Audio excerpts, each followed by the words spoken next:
teaching the Bible? Do you think your Catholic and Christian pastor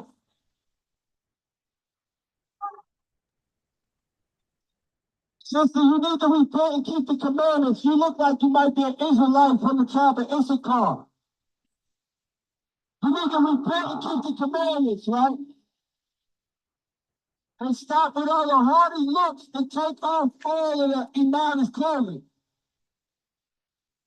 What you got, dude? What do y'all got something here from? What you got? Somebody give me, you got Deuteronomy 20 and 8, all right? Because this is what happened. We don't keep the law, statutes, and commandments, right? Like this. This is a law and a statute and a commandment all you so-called blacks, Hispanics, and Native Indians don't keep. That's why we at the bottom. That's why we don't have shit. That's why we got to go and borrow from all these other nations. We don't lend to nobody. Did you know that's a judgment that the Most High put on his chosen people for breaking his commandments?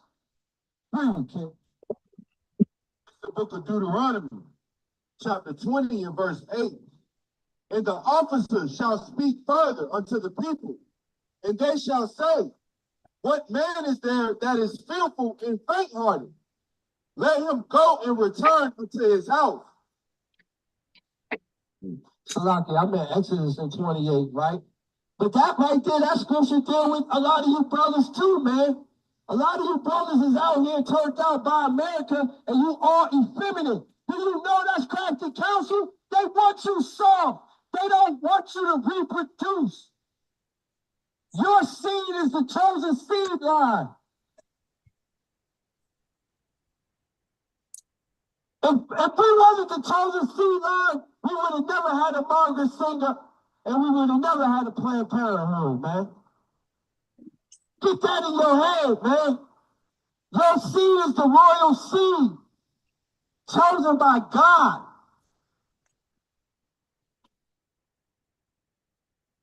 Abraham, Isaac, and Jacob. Jacob's name was changed to Israel, and Israel is the progenitor of the 12 tribes of Israel. Your seed is holy. Bring that out, King. This is the book of Exodus, chapter 20 and verse 8. Remember the Sabbath day to keep it holy. 6 days shalt thou labor and do all thy work. But the 7th day is the Sabbath of the Lord Yahweh. Thou shalt not do any work, thou, nor thy sons, nor thy daughters, thy manservant, nor thy maidservant, nor thy cattle, nor thy stranger that is within thy gates. For in 6 days the Lord Yahweh made the heaven and the earth and the sea and all that in them is, and rested the 7th day. Wherefore the Lord Yahweh blessed the Sabbath day and hallowed it. Right. So he hallowed the day, he made it holy. It's a separate day, right? Separate means set apart. A private day for his holy worship and convocation. And you out here dating, and you out here with Becky going to the Strat, I don't know, to go blow some money you should have been sending to your baby mothers, man. Israel, we got to wake up, man. Yahweh Shah's on his way back, man. Yahweh Shah's on his way back, and he coming to save all you so-called blacks, Hispanics, and Native Indians, and all you other nations is going into captivity. You don't want to hear it. Esau, I can figure, I understand why you don't want to hear it. You're a two-time loser in your own kingdom. You're outside sleeping on a pallet. By Hashem Mashiach Yahweh Shah. The tides is turning, man. The white man is the one outside sleeping, filthy, dirty, with no food. You so-called blacks, Hispanics, and Native Indians, man, we are God's elect. We don't know it, man. We keep breaking his commandments, man. His commandments are not grievous, man. And with that, I want to give all praise to Yahweh, Bahashim, Yahweh Shah, for allowing us to come out here and teach the word to all you so-called blacks, Hispanics, and Native Indians, the lost sheep, God's chosen people.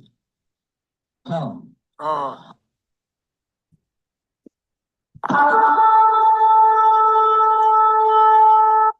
Ken, all praises.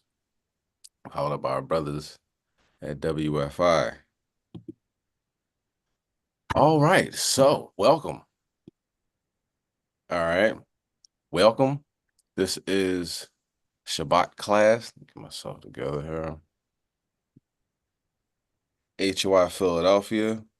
I'm Kasadia. All praise, honor, and glory to Yahweh by Shem Hamashiach Yahushai. We are living in the last days.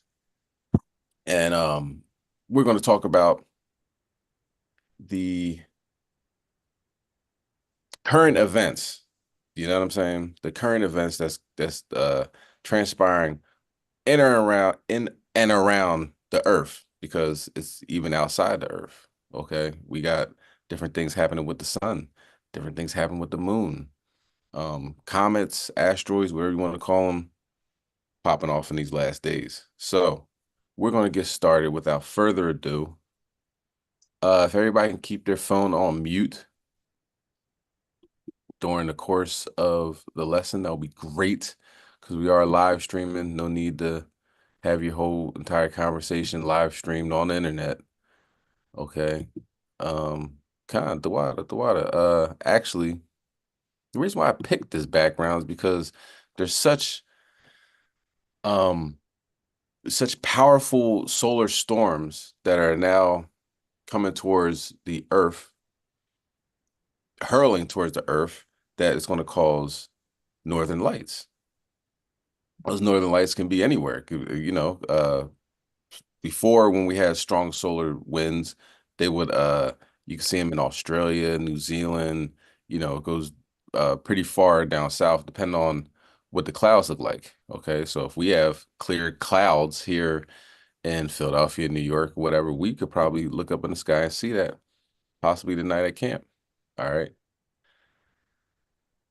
So let's continue. All right, I'm gonna get my video set up. Is anybody available to read? I know this is this can be a long class. So we're gonna split up the reading if it be the Most High's will.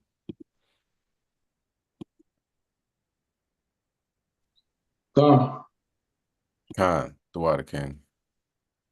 All right, so let me set up the video. And you know, when the elder comes on, we can switch up. All right, so let's start with the book of Sirach, chapter 39, verse 1.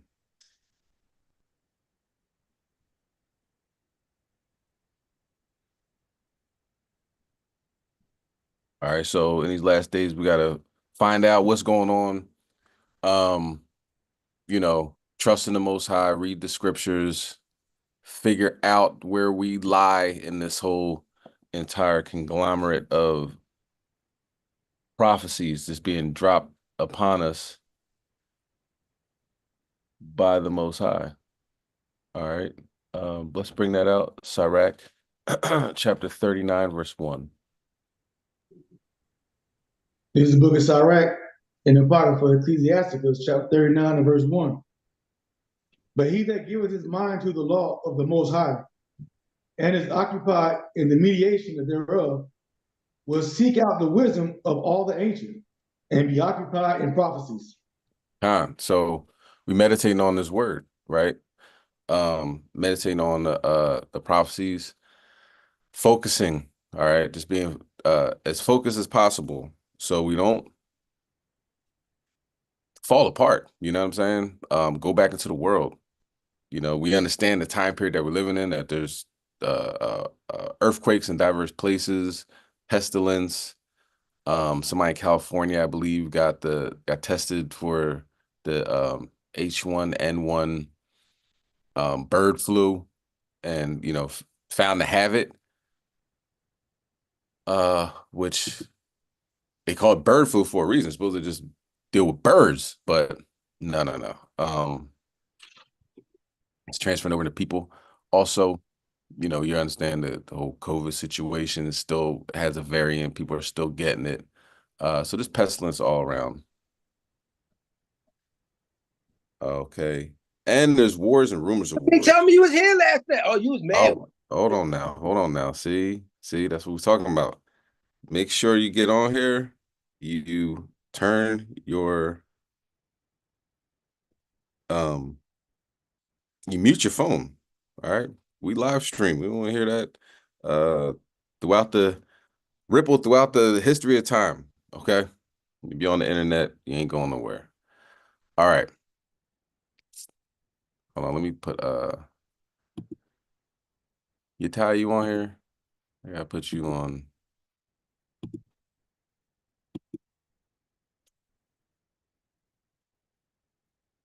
All right.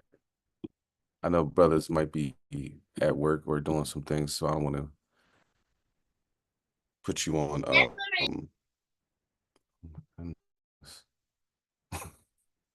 What's up with y'all? Mute your phone, y'all. All right. Let's get down to business. All right. Pretend like you're paying attention. Kind of important. You might not know all these things, okay? I know you know a lot. You might not know it all, okay? So let's get down to business. Let's go to Ezekiel chapter 38 and verse 19. You might think things are just, you know, going to regular week. Yeah. You might have thought this was a regular week. You were going to work and coming back and making dinner and then going to work, and you didn't get time to look at the news, but you don't realize then everything done changed. Everything changed. Israel got struck by Iran massively. 80 to 90% of their missiles got through, and they hit everything they wanted to hit. They hit military bases, target pit with pinpoint accuracy. Hasn't happened in Israel. They haven't been bombed like this since the last time Iran bombed them back in April. But now that they got bombed, Netanyahu is always confident and you know, I'm a warrior and this, that, and the third. He ends up taking a huge L, and the whole world could see his fear. He's shaking like a leaf. All right. Let's bring that out. Ezekiel 38, verse 19. Con, this is the book of Ezekiel, chapter 38 and verse 19, when all have a say con.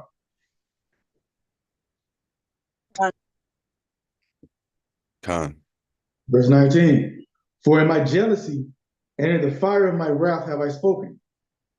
Surely in that day there shall be a great shaking in the land of Israel.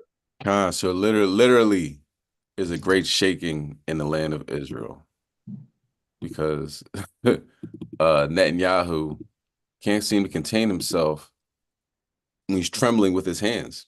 Amalek realizes that he's in trouble.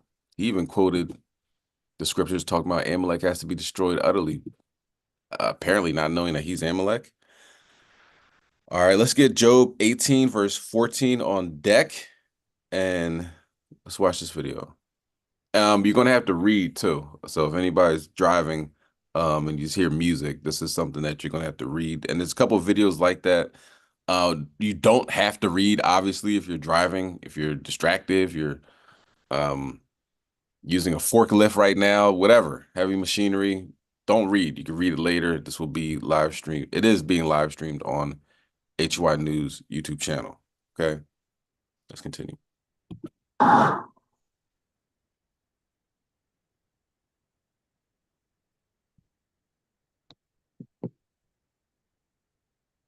So he went viral because his hands are trembling. He's scared to death after hearing all them bombs dropping around him. Salakia. Go ahead, somebody said Slakia. Is it going to be sound? Oh, you want me to read the subscript? Yeah, if you can. Yeah. Man, I'm gonna rewind it too, okay? All praises, King. Dwada. I'll turn it down some. Well, we So, can't hear it. all right. We don't hear any sound. Okay, Khan. Shalom, shalom. Shalom. Shalom, Elder. Yabashima Shabbat. Shalom, Elder.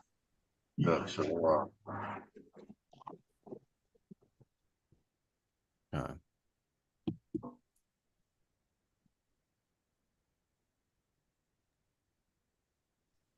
Yeah, shalom, King. Hey, the scriptures say, be not tremble when you shall see these things. Christ told you, be not tremble in the heart.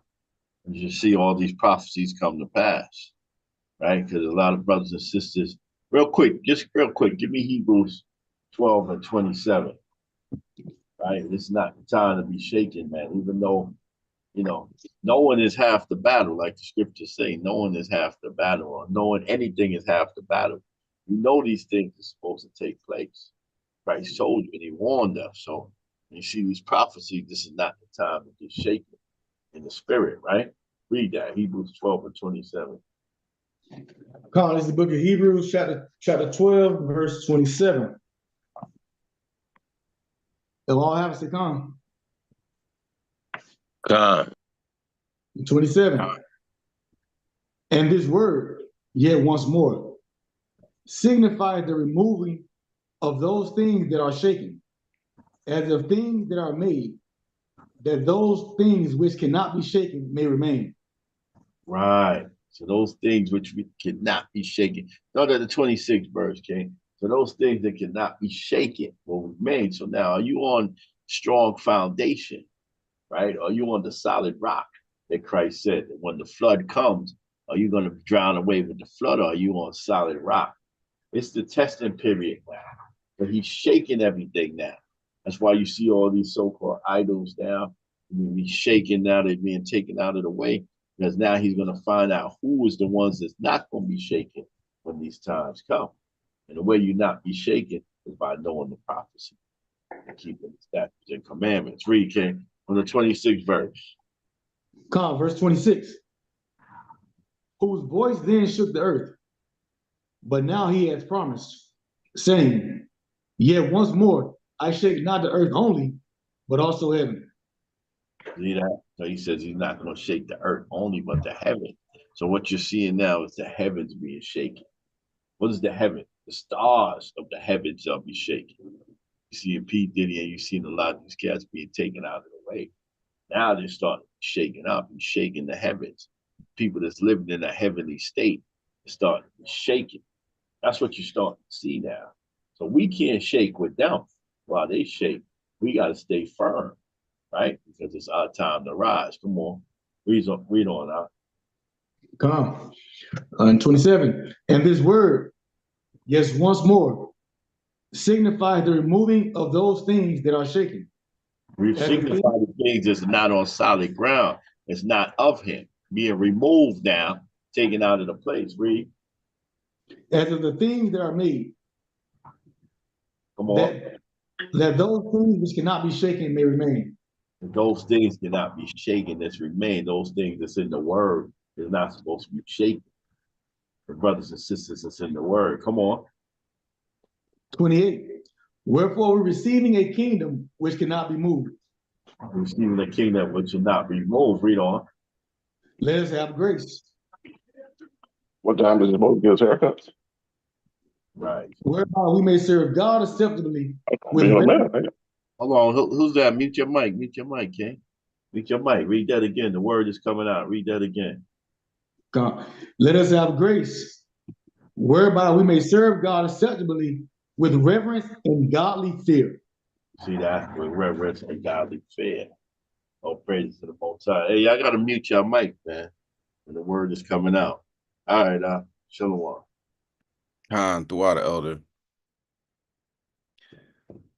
Khan, and you can see here, the heavens, the rulership is shaken. The land was shaken with bombs being dropped by Iran, and the ruler of that land as of right now, the Prime Minister Netanyahu, is going viral for his hands trembling as he gives an address.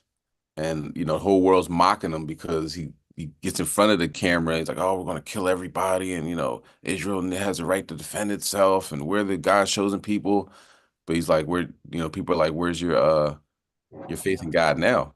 You know, and like the elder was bringing out, you know, we can't be like that. You know what I'm saying? We understand that these things happen, and you know it's gonna get crazy. All right, but you know these godless entities walking on the planet, not so much. Okay, let's continue on.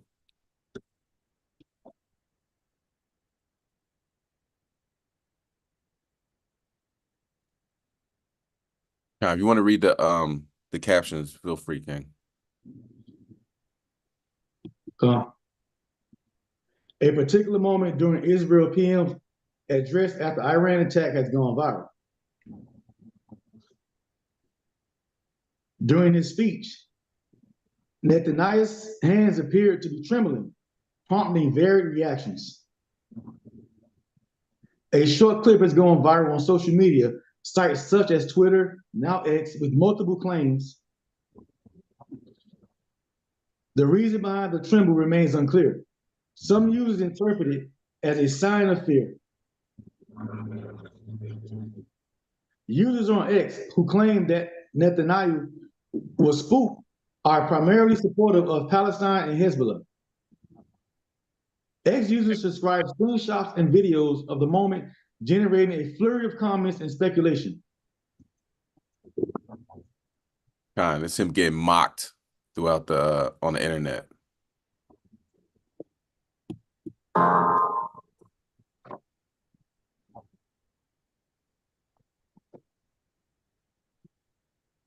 No official explanation has been provided regarding Israel's PM Netanyahu's demeanor.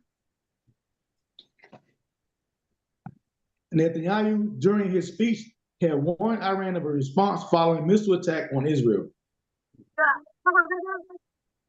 On October 1st, Iran launched nearly 200 missiles at Israel to avenge recent militant assassinations. איראן עשתה ערב טעות גדולה.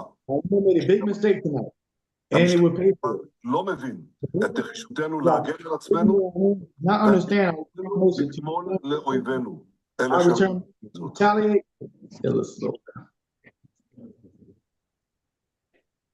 This is true whenever we fight the axis of evil. That is true for Judea and Samaria, West Bank. It is true for Gaza, Lebanon, Yemen, Syria. And it is also true for Iran. We fight the axis of evil everywhere.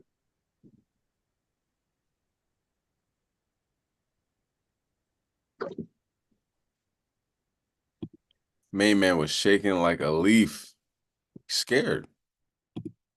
You know? So I was giving him the fear of God. Salaki King. And that's what I'm saying with these leaders. You got to understand, these leaders is fighting for legacy. Like he wants to be the one to say, well, they got rid of the Palestinians and they brought back Israel and they took Lebanon. He wants to be that one, but he's realizing, hey, you might be a mistake now. But his strive to be that legacy, that person that his name is written down in history, like, you know, like the other demons, like Alexander the Greek and Genghis Khan and so on.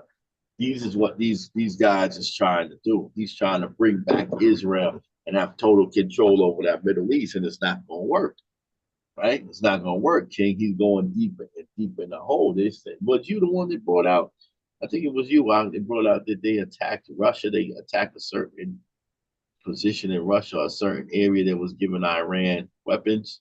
In Syria. In Syria. You see where Russia was there? It was a Russian base, and they said they had a weapons depot, and they blew it up. The Amalekites. You see that now he's playing games. Now he's getting Russia involved. You see what I'm saying? So he's putting himself in a deeper and deeper hole, and now he's starting to doubt. But it's too late for him. And the Mosai, that's why the Mosai said the king's heart is in his hands, whichever way he goes, because the Mosai is moving him to do those moves. And now it's coming back on him. So now he's trembling. He's starting to doubt, is he making the right decision? Gone. Gone. It's a beautiful thing to see too. So let's bring out Job 18. The wild elder. Let's bring out Job chapter 18 and verse 14.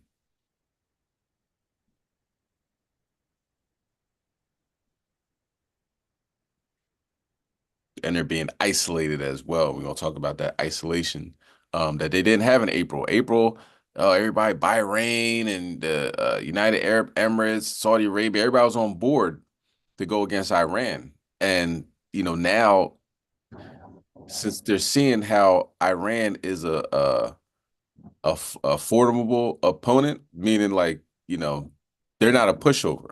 You know what I'm saying? And you're seeing that towards the end that Iran seems like they're having the advantage when it comes to the missiles that can go thousands of miles away, or however distance it is from Iran to Israel, and strike with pinpoint accuracy.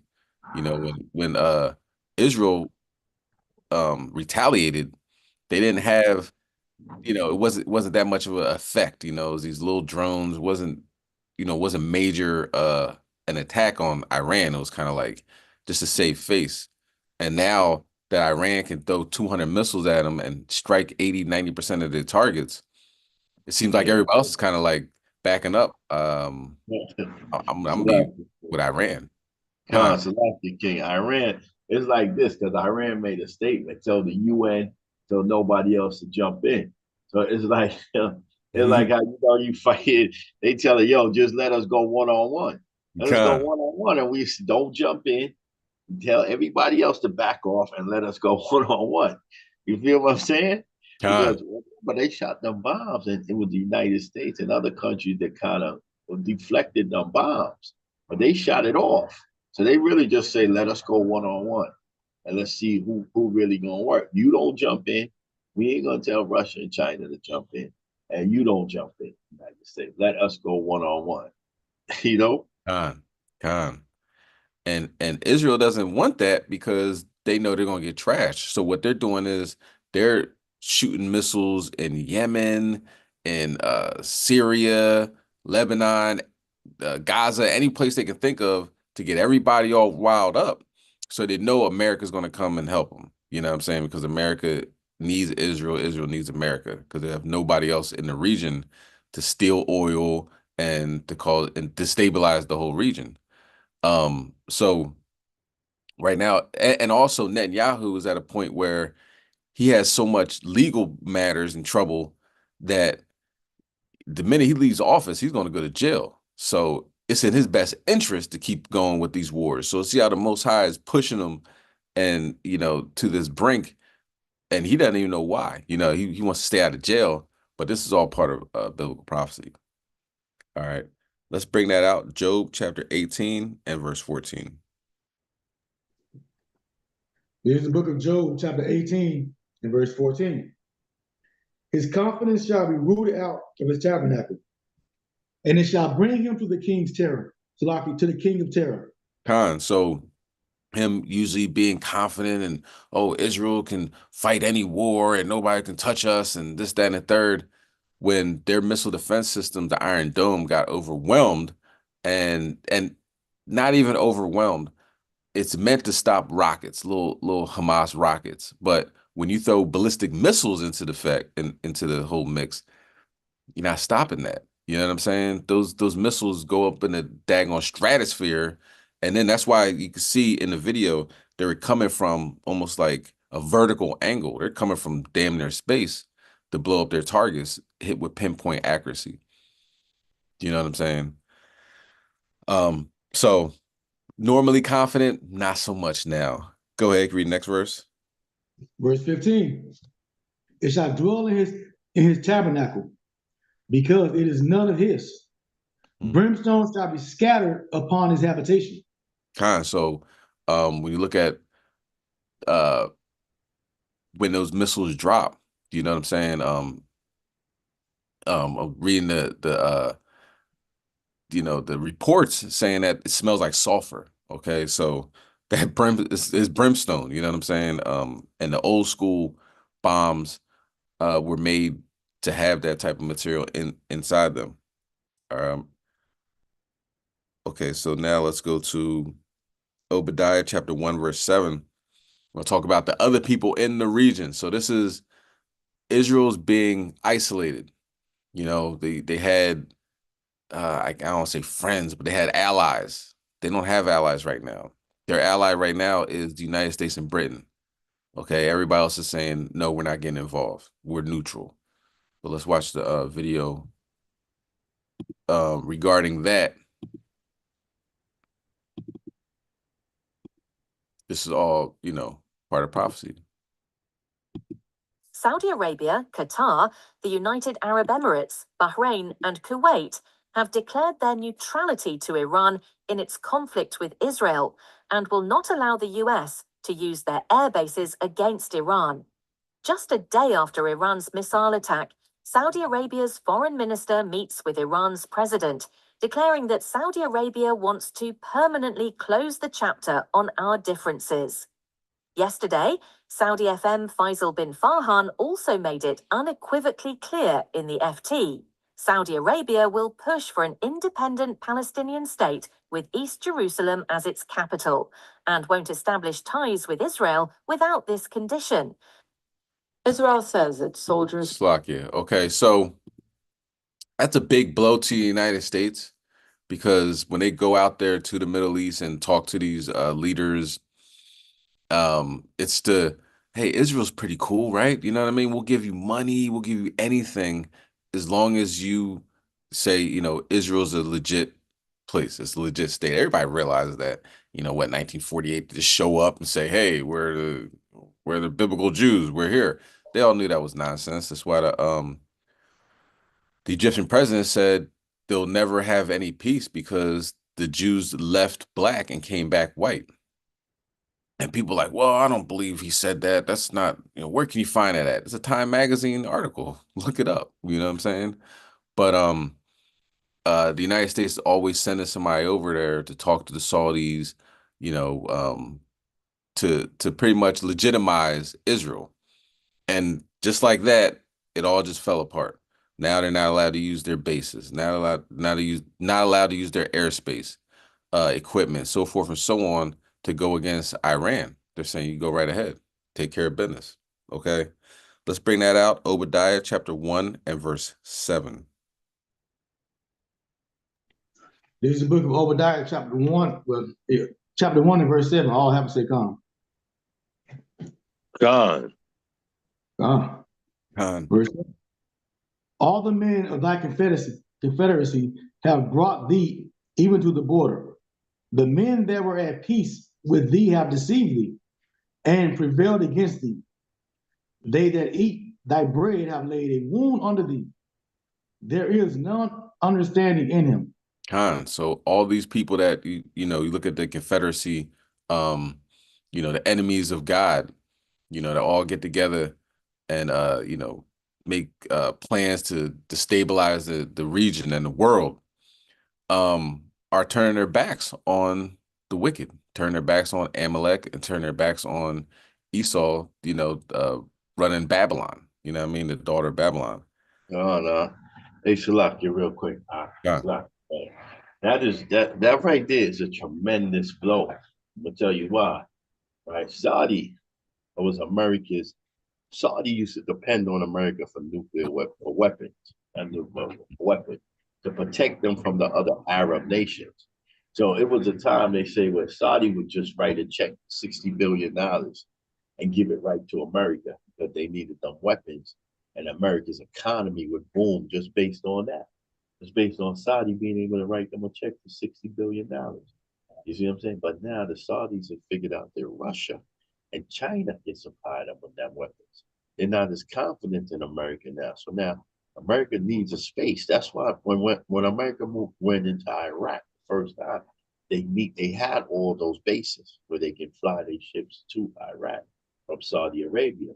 So now if Saudi start turning their back and they don't have any base where they can land their plane, then they cannot win that war. Because now you're talking about coming from America's airspace all the way over there, and you're going to be detected. So it's a major thing when the Saudis, which used to be the #1 people in the Middle East, turn on them. That's a major move, man.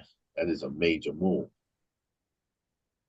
Con, and they had so much built up with the aggression against the Saudis and the Iranians. They're like, oh, we can do this forever. You know what I mean? Like elders bring it out. You guys are gonna need weapons against these guys who will send a fleet of drones to your oil fields and blow them up. You need our missile defense systems. You need this. But now if they're cool and they're sitting down talking like, yo, we'll get a two-state solution, you know what I mean? We'll get some diplomatic ties together. America's like, man, we based everything around you guys being enemies. So that's a big blow. Like I was bringing out, it's a big blow. And you see it's unraveling at the same time, dealing with the economy and the debt and the overwhelming debt, $35 trillion in debt, and at the same time, the petrodollar not being recognized and going towards the ruble and BRICS nations. And uh, recently today, Syria has applied to be part of BRICS. So everybody's going from this, the whole new world order, American dollar, American imperialism, you need some democracy, we'll bomb it out of you, way of living, that original, the way Esau was running things to now it's still Esau, right? With the BRICS and of course Moab and everything like that. But now it's a whole nother way of doing things. You know what I mean? Looking at resource-based economies and people that have, natural resources and gold and things of that nature rather than just military. It's a change in the guard, so to speak. And America don't like that. So that's why you're getting your wars gearing up now. All right, so let's go to Isaiah chapter 34 and verse 2.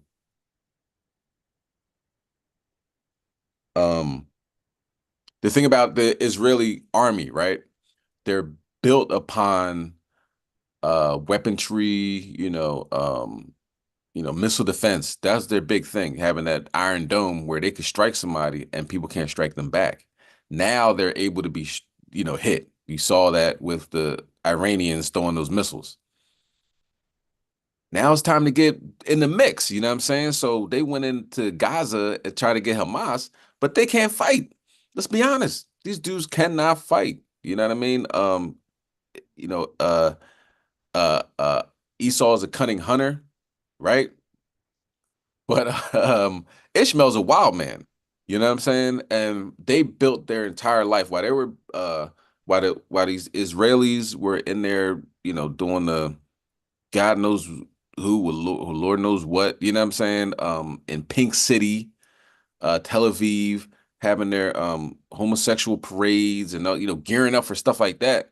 Hezbollah and Hamas has been staring down Israel and just waiting for the opportunity to just touch one hair on his head and go into martyrdom. You know what I'm saying?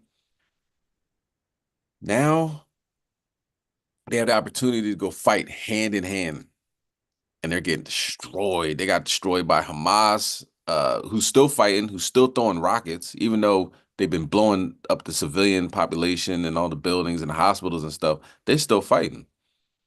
But Hezbollah is a whole nother different animal. You know what I'm saying? These Lebanese are very well trained. And the minute that Amalek went in there, Amalek started to get destroyed. And they're getting destroyed right now as we speak. Let's bring that out. Isaiah chapter 34 and verse 2. But Salaki, you know what? You gotta remember the Houthis, right? The Houthis from Yemen. Yes. America just bombed them, I think. Now the Houthis, the people in Yemen is over here, man.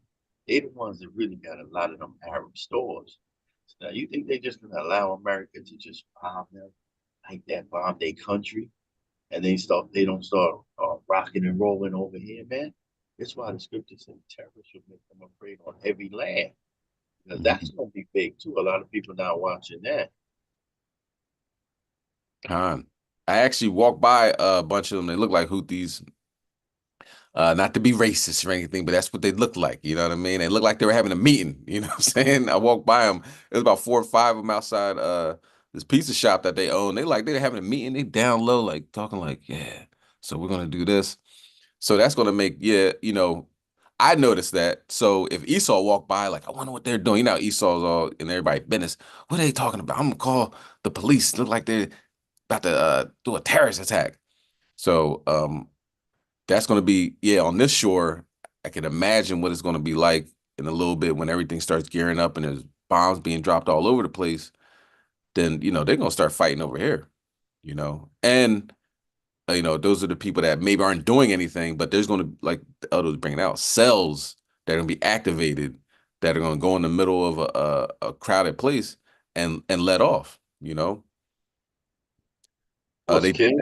did that in Israel. Because you gotta understand, listen, even if you over here, right, and you got a store, but you just heard that the family's been bombed, your mother been killed, your niece, your aunt's been killed. What the hell you think you're gonna do?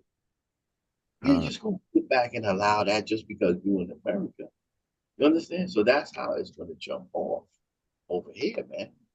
You know, Job 18, 11 terrorists will make them afraid on every land. There's not gonna be no way safe back. And then remember Cain. Cain was a fugitive. The same curses he inherited. Fugitive and a vagabond. So basically, anywhere he goes, the pressure's gonna be on him. Yeah. So it's gonna be a lot more shaking than just Netanyahu. Esau's gonna be shaking like a leaf. Let's bring that out. Let's bring that out. Isaiah chapter 34, verse 2. This is the book of Isaiah, chapter 34, verse 2. When all have a say,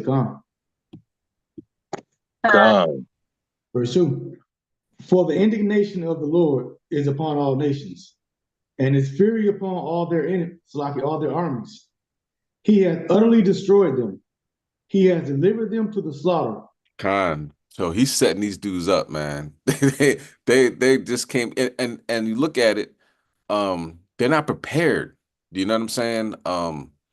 They're supposed to be the most sophisticated army and everything. That sophistication goes out the window when you can't blow up your way out of a war, because Hezbollah has more underground tunnels than Hamas. They have a very intricate system of underground tunnels. And Iran has even more sophisticated underground tunnels than Hezbollah. So your bombs going into these different places, you can blow them up, but that's not necessarily getting rid of the problem. So you have to go in and physically take down people, as a war. That's what happens with a war. So these dudes is like wet behind the ears. They were telling people to come up from the reserves, if you're away at college in America, come back home and fight. These dudes like, fight who? I'm in school trying to learn, I'm not a fighter. Those dudes in Hezbollah, on the other hand, have been preparing for this day for a long time. The last time that they fought, Hezbollah won. They don't talk about that. They had to have a ceasefire, like, okay, we're done. You know what I'm saying? Because Hezbollah was blowing them back beyond their borders. Now, the Most High's fury is upon their armies. So they're going in there and they getting shut down. Okay. Can you read the next verse? King, Go ahead. I'm not a fighter, I'm a lover. God. But what it is, King, is Hezbollah and them is fighting, but they believe for a religious reason. They believe definitely that they're going to take the kingdom. So they're fighting what's called a holy war, as opposed to these people in Israel. They living good, King. They got all the wealth. Playing video games. They play war games on video, but they don't actually want to be in war. You see what I'm saying? They eating at the finest restaurants. They okay. While Hezbollah is fighting for a holy mission. It's a difference. So the desire ain't gonna be there the same way. It's like the dog at the top of the mountain isn't as hungry as the dog at the bottom. So you know what I mean? Always trying to get to the top. and they're at the top. Like the elder was saying, you know, they don't miss any meals. But Lebanon is going through economic crisis. You know what I mean? Somebody blew up. I'm sure you guys remember that the port in Beirut. It looked like an atomic bomb went off. You know, that messed up their economy because that's where they bring in, goods and services or dish out goods and services. You know, so and they're saying that Israel is the one that did that. You know, they couldn't prove it, but you know, now that all this is transpiring, it's like more than likely that's what they did. But look at Hezbollah. As soon as they came in, they knocked them down, and they have the videos of them just bleeding out on the ground and being shared on social media. But I don't think they have that here on this channel. Oh, by the way, Fair Use Act, Fair Use Act. This video is protected by Fair Use Act. This is a teaching moment, thus protected by the Fair Use Act. Okay. Hold Isaiah 34, and we'll come back to that. But let's watch this video. Israel says its soldiers are operating in southern Lebanon. The military has released video showing its troops in border villages. It's also released photos of tanks in a ground operation it says aims to destroy Hezbollah's sites. Israel says soldiers engaged in hand-to-hand combat with the armed group, but Hezbollah says its fighters forced them to retreat from more than one axis along the 120-kilometer border. Israel media have reported deaths and injuries among the troops, who, according to Lebanon's army, advanced up to 400 meters before pulling back. Hezbollah is projecting confidence, and amid the rubble of a destroyed building in the southern suburbs of Beirut, a message of defiance was reiterated. What happened today is only the tip of the iceberg. We're waiting for the Israeli enemy to reveal the total number of those killed among them. The number is high, but they're hiding this. Our resistant fighters are fully prepared to confront the enemy. Our command and control are fine. So are our resources. We assured the enemy this is the first round. Hezbollah has been hit hard in recent weeks. Israel's strikes have been relentless, and the destruction where the group has a presence is significant. It has also lost much of its military leadership in assassinations, including Secretary General Hassan Nasrallah. But the group has made it clear it believes it can shift the balance of power. بلش العدو الإسرائيلي يقوم بعمليات استطلاع بالقوة بالنيران. Israeli troops were probing Hezbollah's defenses. They're trying to locate the group's positions and their willingness to fight. Hezbollah's response was strong, and they were likely surprised by that. It seems they want to take control of a few kilometers along the border to use it as a negotiating card to impose their conditions. The Israeli military has said it has no plans for a wider occupation, and its operation in Lebanon is about destroying what it says are tunnels and infrastructure on the border. But Hezbollah is showing its command and control structure is intact. It continues to fire rockets and missiles across the border, reaching the suburbs of Tel Aviv. Israel dominates the skies over Lebanon and operates with near impunity, capitalizing on its superior air power. But Hezbollah is still able to use its strategic weapons, and it has proven in previous confrontations that it has the advantage on the ground. This could only mean more violence, as mediation efforts are at a standstill. Zana Khuder, Al Jazeera, Beirut. All right, let's bring that out. Isaiah chapter 34 and verse 3.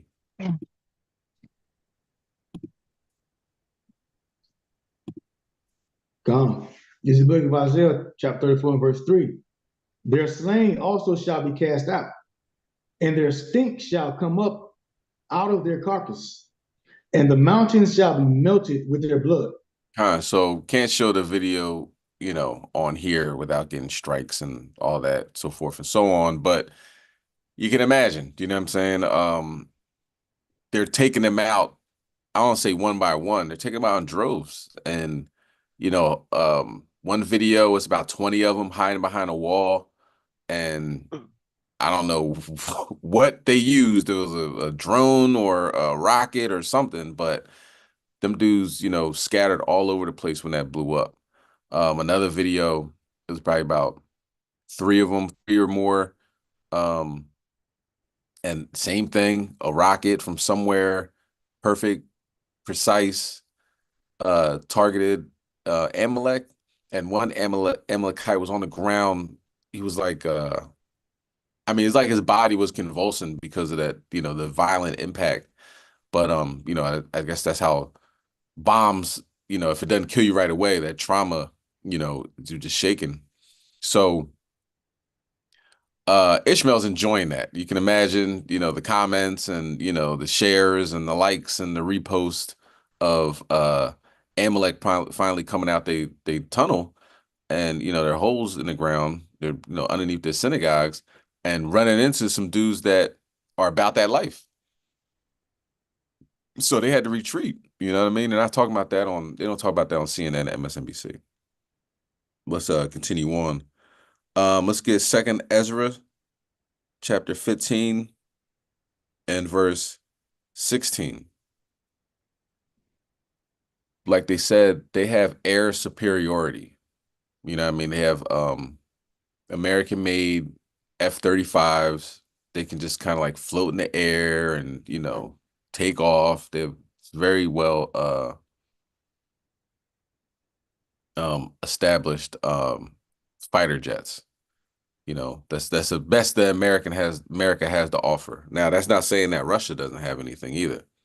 So now they're going to have to get, like the elder was bringing out, they bombed the Russian base, and we're going to get to that. They bombed the Russian base. So now Russia is a little bit more involved. Not saying they weren't before, but you start taking shots at Russia, you're going to, America hasn't even done that. But these Amalekites are very bold. Okay. But they cut off a major line between I believe Lebanon and Syria, so people can't go in or out.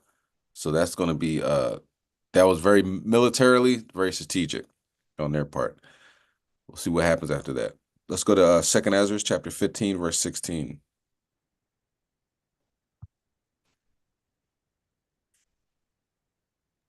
This is the book of 2nd Ezra, chapter 15, beginning at verse 16, when all have a say, "Come." God. Verse 16. There shall be sedition among men, and invading one another. They shall not regard their kings nor princes, and the course of their actions shall stand in their power. So it happened so fast when Iran struck Israel that we didn't have a whole bunch of time to talk about.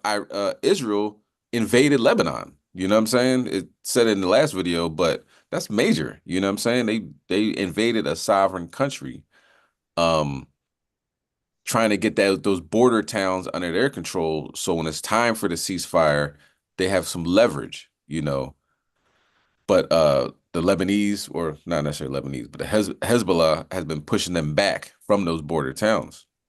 All right. But also last night, Hezbollah invaded into Israel. They didn't stay there. They said it was just a test, see how far they can go with, with the technology that Israel has. Then they find out who they are, and find out like, oh, hold on, we're being invaded right now. So they had to go back, you know what I mean? But, so they're invading one another. Okay. Go ahead. Can you read verse 17? Verse 17. A man shall desire to go into a city and should not be able.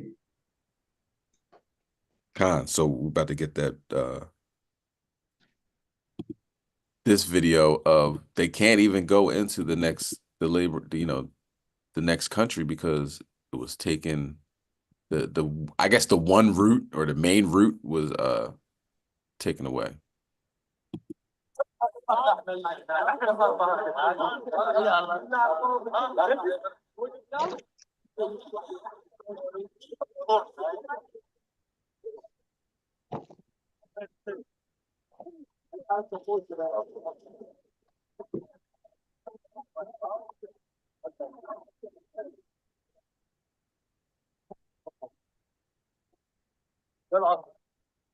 So it says is Israeli, I don't know if any commentators on this. Israeli airstrikes rock Beirut, cut off key border crossing between Lebanon and Syria.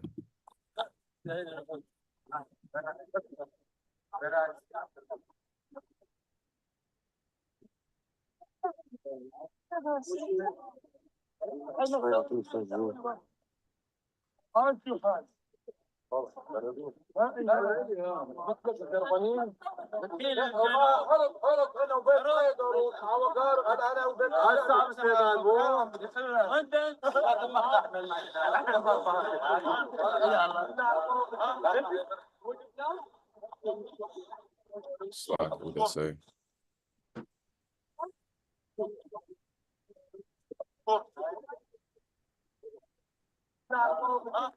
Israeli airstrike create crater blocking highway at key crossing between Lebanon and Syria. Look at that crater. It's huge. I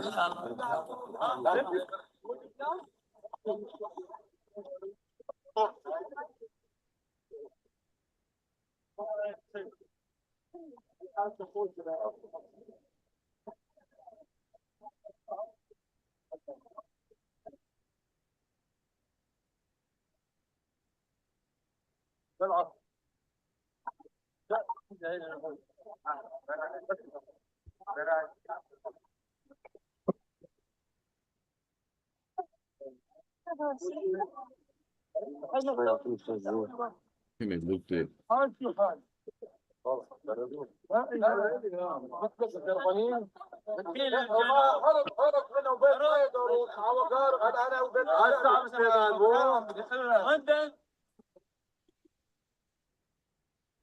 So now you just can't leave, you know? Where you gonna go? You know, and Syria is like a spot where Iran can drop off weapons and then they could send them to Gaza and send them to Hezbollah and Lebanon. And, you know, Syria got bombed as well. You know, Damascus almost became a ruinous heap. You know, you look at some of the places that Israel has bombed, turning it into, you know, something that look like Gaza. Of course, Damascus is a much larger place.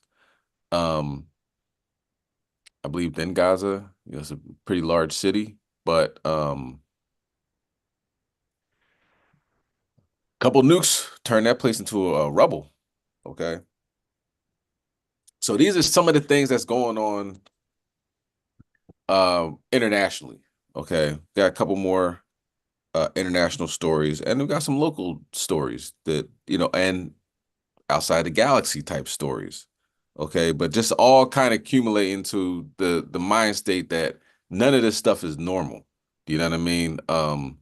If you would have told me that Israel would have bombed a Russian base in Syria and would got away with it, they technically got away with it. It happened a couple of days ago. I think you're crazy, but this is what's going on. This is what's happening. There's wars all over the place, that to the point where if you look at one piece of prophecy, you know, like that's crazy enough. But then you start putting them all together, you're like, man, this is madness. You know, this is obviously what the scriptures were talking about, the time period we're living in now. All right. And like the elder was bringing out with the Houthis, we got another video. Dietrich, if you could possibly, I don't think it has, you know, audio on here. So if you could read the, you know, what comes up on the screen, that'd be great. But let's get Haggai chapter 2 and verse 22. These Houthis are very violent. I'm saying these Houthis, they don't care about nothing. You know what I'm saying? They call them the honey badger of the Middle East. You know, if you know anything about a honey badger, they'll fight lions, hyenas, elephants, whatever. You know what I mean? They're fearless. So these Houthis are like real fighters. They fought Saudi Arabia for, and along with American weaponry coming in through Saudi Arabia, they fought them for like a decade. You know what I mean? So they're not just fighters on paper, they are fighters, period. Here's some noise in the background. Mute your phone, y'all. I got you. All right. Let's bring that out. Haggai chapter 2 and verse 22. God, this book of Haggai, chapter 2 and verse 22, when I'll have it say, come. God. 22. And I will overthrow the throne of kingdoms, and I will destroy the strength of the kingdoms of the heathen. And I will overthrow their chariots and those that ride in them, and the horses of their riders shall come down, everyone by the sword of his brother. Okay. So it's overthrowing chariots, overthrowing the riders. They have a boat drone. So, and I wish I had the video now, but it's just a regular boat, like a little paddle boat, but it's filled with explosives, and it's being driven remotely. So you see this boat, nobody's on it, coming up to this huge tanker, and the people on the tanker or this huge ship, I don't know if it's a tanker, a huge ship, are shooting this boat, but it's not doing anything. You know what I mean? It might, the bullets might go through the boat and, start beginning to sink or whatever like that. But by the time that happens, the boat is right next to, that tiny little paddle boat is right next to this huge ship, and it explodes, and that ship has a hole in it. You know what I mean? And this is what they constantly keep doing. They're either using those drones, boat drones, regular drones, missiles. They have ballistic missiles. They have everything that Iran has given them. You know what I mean? And they're overthrowing the riders. You know what I mean? They're and they're going against huge kingdoms like the United States and Britain. Britain, they run the seas, run the 7 seas, and all this other stuff. But if you come by those Houthis, they might blow you out of the water. Okay. So I'm gonna put this on. I believe you might have to read this, Dietrich. No, I got to stop. Count the water. All right, let's see what the Houthi Yemens are doing.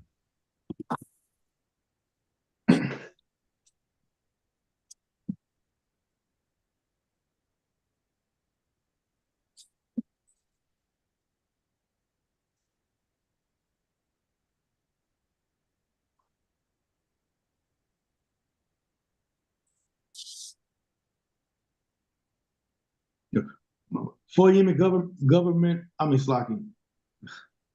I got it. Israeli allies, U.S. and U.K. has launched a series of strikes on Houthi targets in Yemen.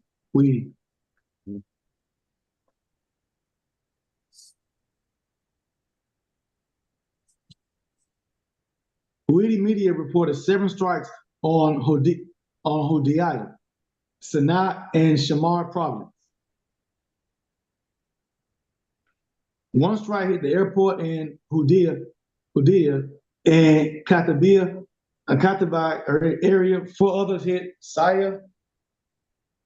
Houthi media has reported that 4 Yemen governorates have been killed by Western strikes.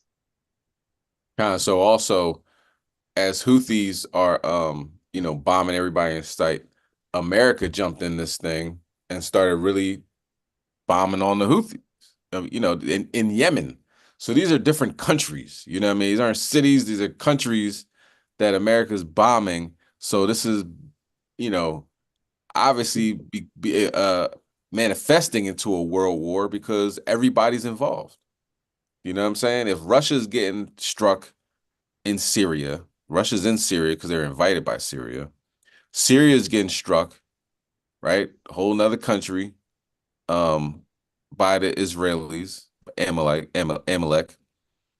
Lebanon's getting invaded. Lebanon's getting struck. Beirut's getting struck, right? They're saying they're going to strike Iran. Iran struck Israel. United States is involved. The United States is involved in the planning of the retaliation towards Iran. So the only major player, right?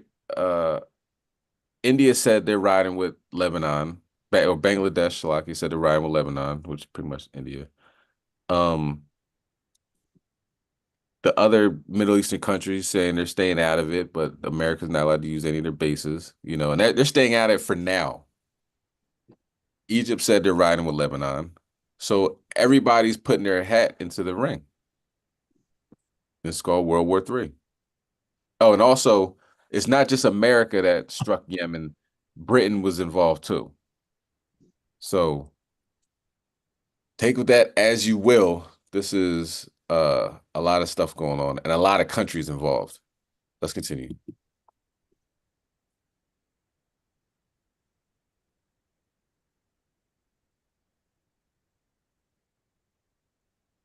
Al Mayadeen News has cited senior Houthi source reacting to the Western strikes.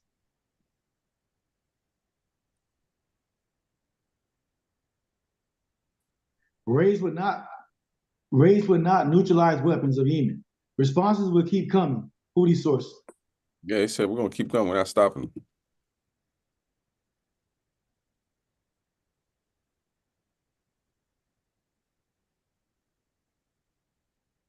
Israel, United States, and UK haven't commented on the latest airstrikes of Yemen.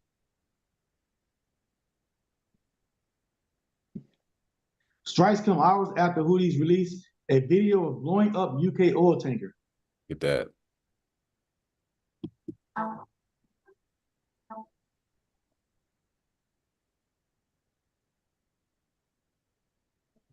And days after Houthis declared downing an American MQ-9 Reaper drone.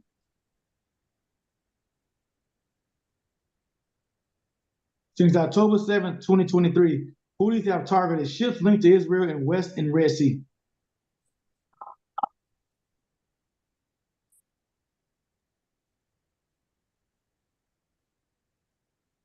On October 3rd, Houthi rebels conducted drone strikes in Israel's Tel Aviv.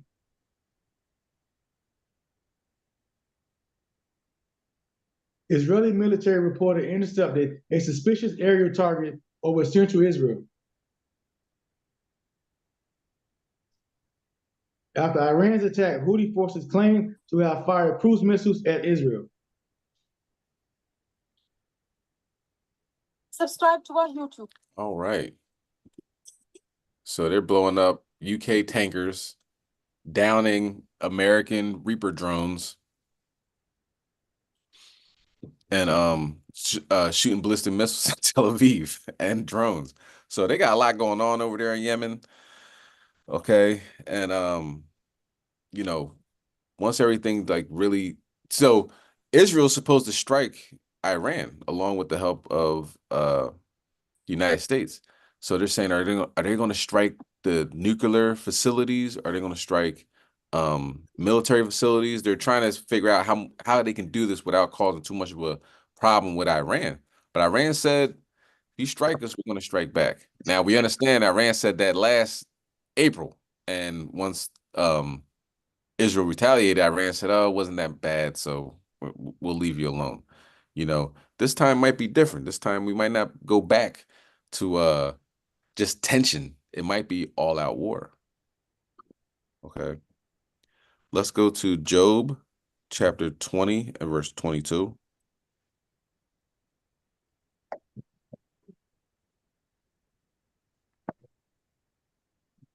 All right. We're going to get a little bit more localized. Here in Philadelphia, a priest was assaulted, beat up at like 9 in the morning. Yeah. Yeah. Can't laugh. Not supposed to laugh. But anyway, yeah, like 9 in the morning down South Philly. You can laugh because you know, Most High will laugh when destruction comes. Okay. I will laugh at your calamities. Okay. So people, these guys, this priest, I believe, is a Catholic priest, and is he telling the so-called Black Hispanics and Native Americans that they are God's chosen people? Probably not. Okay, more than likely not. So the Most High, you know, like Christ said, when I knock on the door, you know, anybody that opens the door, come and sup with me.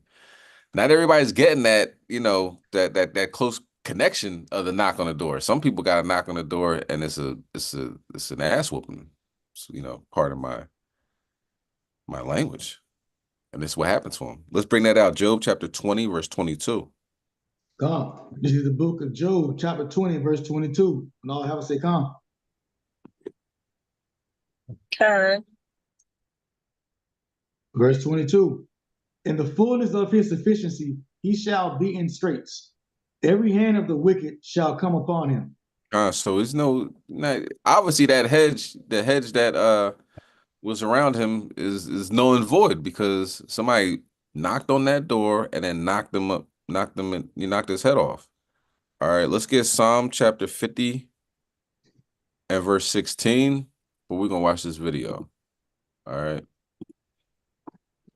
Regarding woe to the pastors.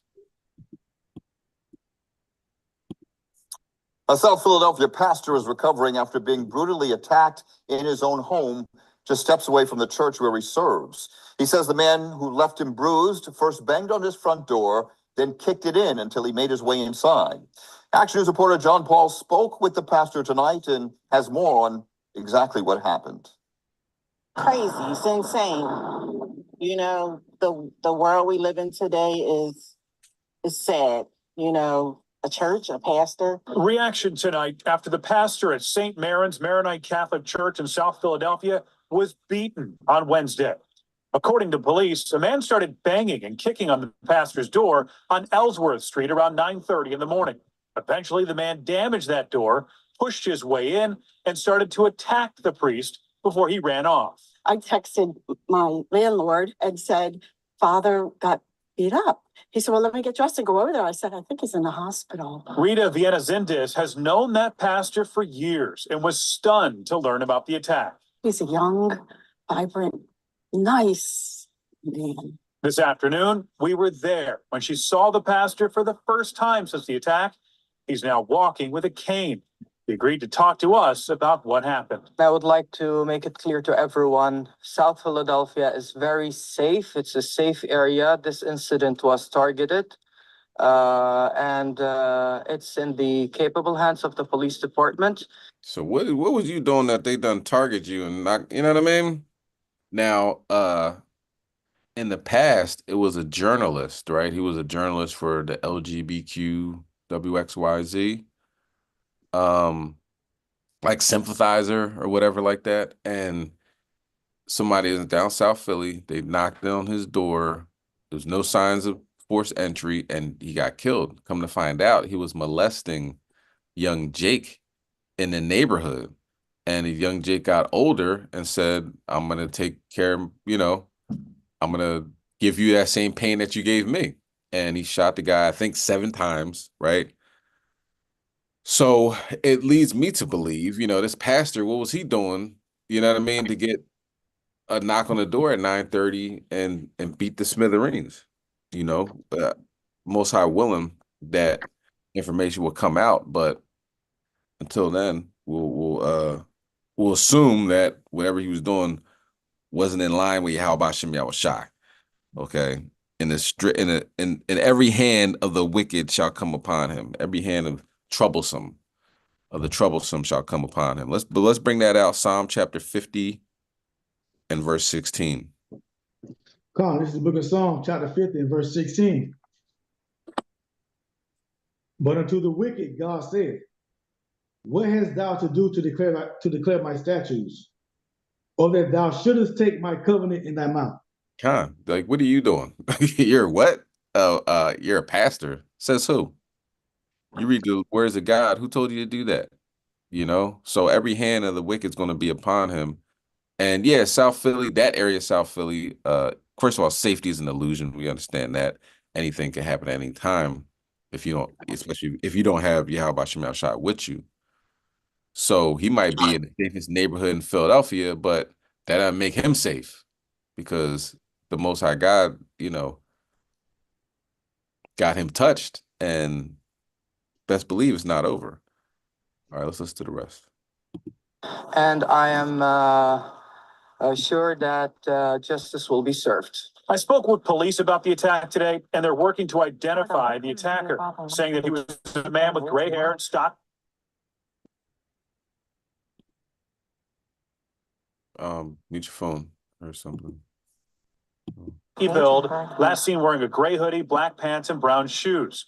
And despite this brutal attack, the pastor has this message for everyone watching tonight. Stay positive, love each other, and be kind. Now, the priest tells me that he is experiencing some back pain from that attack, but he should recover. In the meantime, police are searching for the attacker.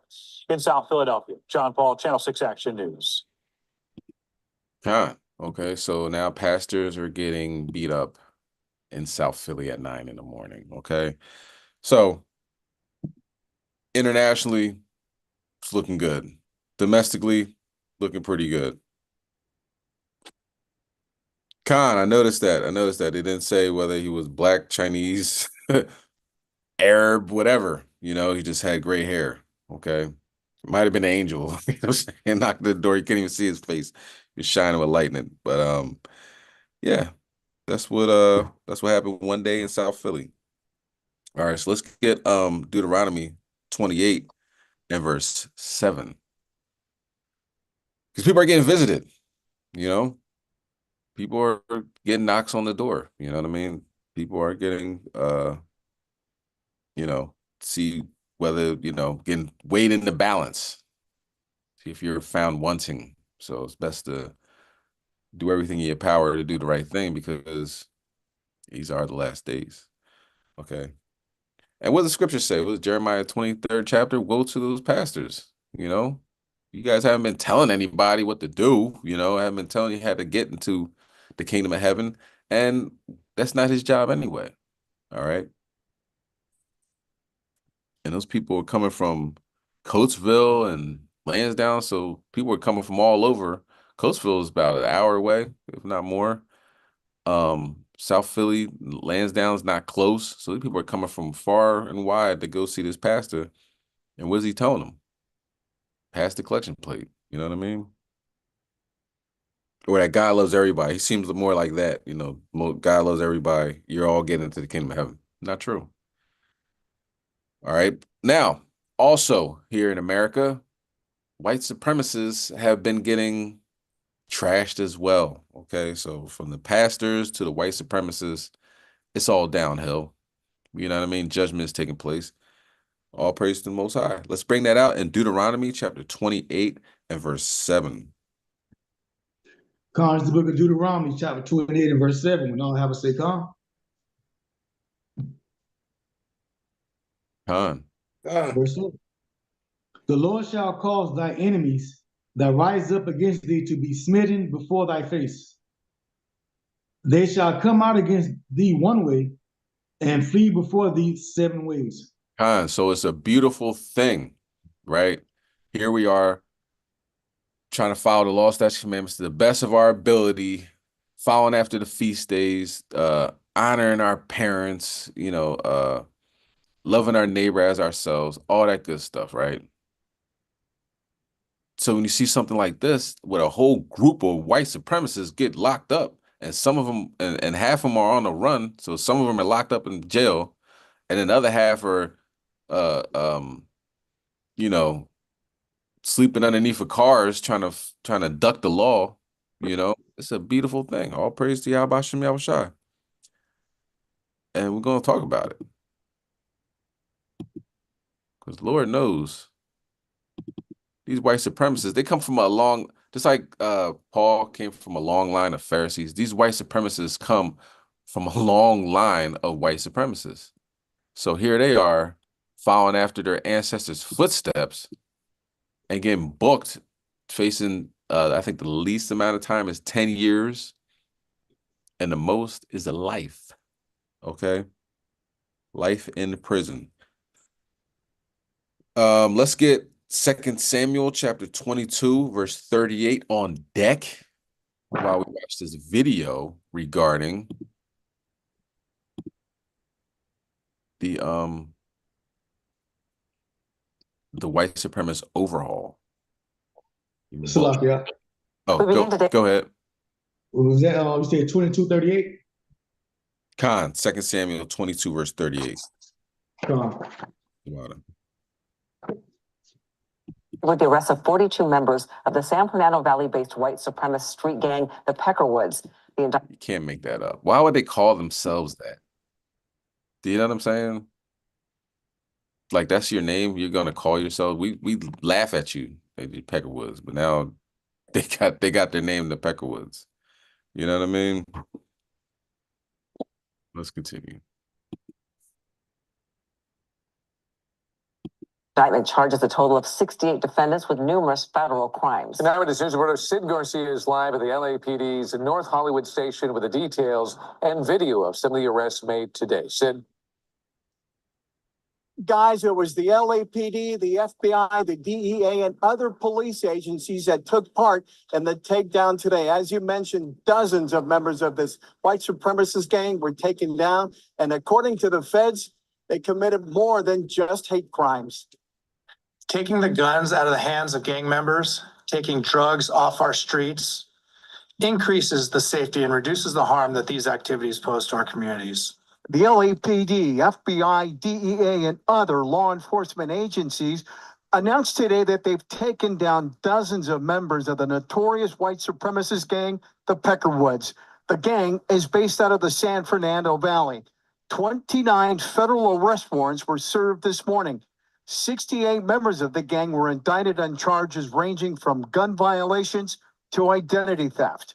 It appears, however, that the business of hate was not enough for them. Their criminal activity took on different forms. Driven by greed, as alleged today, they engaged in drug distribution, multiple fraud schemes, and firearms offenses. 42 of the 68 gang members indicted are now in custody. The remaining 26 are fugitives. The Peckerwoods, according to federal law enforcement, have aligned themselves with the Aryan Brotherhood and Mexican Mafia prison gangs. What we wanted to do through this investigation was neutralize this threat as quickly as possible. So as I said, we're not going to wait around for a tragedy to occur. We're going to take action right away. And in order to do that, we use every tool in our federal toolbox to address that. And that's what we've done today. Again, 42 of the 68 indicted are in custody. They're still looking for the other 26. The sentences, if convicted on the charges, range from as low as 10 years to life in prison. Okay, so all praise to Yahweh Shem Yahushua. These guys, they used to be Hey, Shalak, am I mistake? Did they call them the Peckerwoods? Elder. That's their name. They call themselves the Peckerwoods. Crazy. You can't make it up. You know what I'm saying? It's like the New Jersey Devils. They call themselves, they're not hiding nothing, you know? God. Black you. That number 2 pencil. Break it up. Sorry. All right. Salakia, no folly. Somebody said Salakia? I did. God. I was just thinking what he just said. That he just actually said that they weren't satisfied just killing black folks. They had to get greedy. So now we got to get God. So it's pretty much like, oh, everybody, mute your phone if you're not talking. Mute your phone if you're not talking. All right. Like that's fine. Yeah, you guys can hate all you want. You can beat up Negroes and do whatever you want to do. But as soon as you go left and try to start making financial, gains through your gangs, then we have to bring you down. That's pretty much what he said. Kind of. That and the FBI, if they want to march, they can get a permit and the police will protect them. Can you imagine if ISIS or Hezbollah or somebody, Hezbollah comes over here and says, we want to march down Washington, we need police protection. Would they do that? Of course not. But they do that for the white supremacists. So we can see a changing of the guard. You know what I'm saying? There's priests getting punched on at 9 in the morning. All right. There's white supremacists who had free range in the United States to do whatever they wanted. They had access to politicians and they were the police captains. They were the deputies. You know what I'm saying? Not saying they aren't now, but there was a point in time where they were pretty much untouchable. All you had to do is say you're part of the Klan. You're a card-carrying Klan member. You know what I mean? Now, they're on the run. They're getting arrested and they're on the run. You know, Hey, Salaki. Khan, hey, we talk about that. We were talking about that on Clubhouse. You got one cat in the small town, and he's everybody. You say you need a lawyer. He takes off his sheriff hat. He's a lawyer. You know what I mean? You need the district attorney. He's a district attorney. He's everybody in the county. You know what I mean? He's sheriff. He's deputy. He's the mayor. They had it like that. They really had it like that, King. Con. Go ahead, Yeshai. You about to Hey, Shalom. Y'all been some Shabbat. Y'all been some Shamar. Yeah, man. But I can't let it pass by the fact that it said that they were working with the Mexican mafia, right? The Issacharite mafia, right? Our own people working with white supremacists. You know, basically, imagine how many hate crimes happen in that area or amongst amongst them to our people, especially. You know, I know a lot of them probably own property in San Fernandino Valley and Cali out that way. That's kind of like south of LA. You know exactly what it is. Imagine how many people, Israelites, how many people of the tribes of Judah and the other tribes trying to get like apartments and stuff like that. And these types of people are all connected. You know what I'm saying? It's just sad to know that our Issacharite brothers are in bed, especially like in the prison systems with the Aryan nations. So we have to make sure we make a mental note of that, because what I really truly think though is that it's not so much the indigenous Issacharites. It's like Esau. You know how when you every time I watch these cartel stories where the guys is going in like, yeah, I'm meeting with the head cartel leader today, and we're gonna see what's going on down in Mexico City. And when they meet with the damn cartel leader, it's a damn Edomite. Ain't no damn Issachar. He has no indigenous phenotype, right? Look just like blonde hair, blue eyes, just like one of the guys that was the head of the cartel that Craig Pettis was under. His name started with a B, Barbosa or something like that. But just to make a long story short, I believe a lot of it is organized by Esau anyway, like using our people and turning us against each other. But I just wanted to note that and make sure everybody didn't miss that part where they did say the Mexican mafia was working with the Peckerwoods and the Aryan Nation. Right? That's wild. It's crazy. Shalom. Shalom.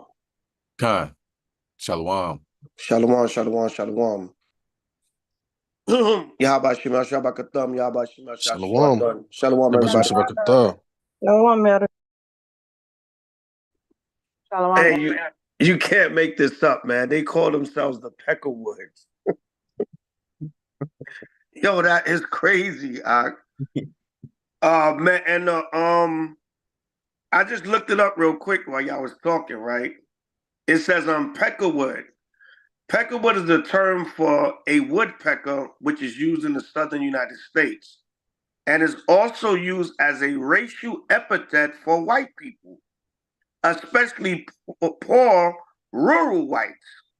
Originally an ethnic slur, the term has been embraced by a subculture related to prison gangs and outlaw motorcycle clubs.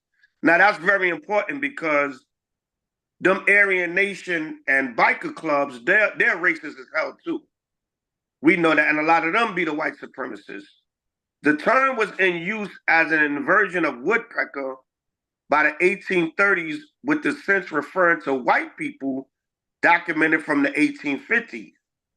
African American folklore in the 1920s contrasted the white peckerwood bird with the African American blackbird.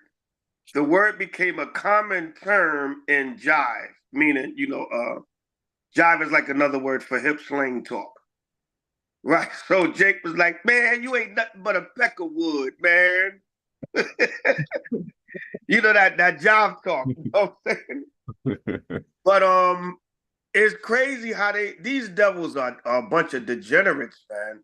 Yeah. Right? They actually call themselves the Peckerwood Gang. right? It shows you where this system is going, man. This place is done.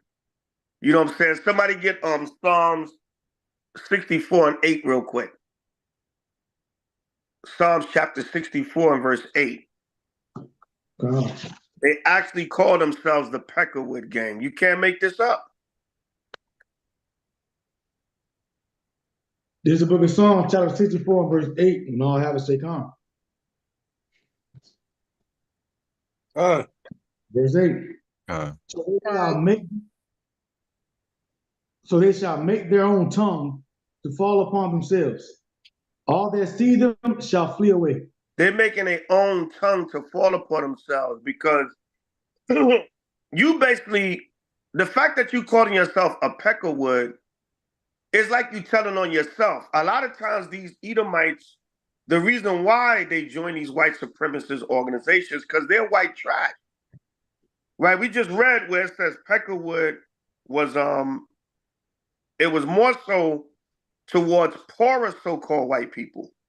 And a lot of times them Edomites that they be frustrated, man, because they feel like, damn, I'm beneath a nigga. You know what I'm saying? I live in a damn trailer park, and you got niggas, these rap niggas that, you know, because they don't know. They look at that like these niggas are progressing, even though Jake sold his soul, but they see these rappers with bricks of money driving all kinds of fancy cars. They see regular Jake successful doing better than them. So it bothers their self-esteem. So it's like, I got to join an organization to feel that I'm a supremacist, I'm superior to these Negroes. But a lot of it comes from them being white trash. If you notice, the term was made, it said it mainly was used towards poor, rural white people. So they said, the hell with it. We just going to call ourselves the Peckerwood. Right? So the Most High showed you this is really some serious times we living in, y'all. Right? Read on.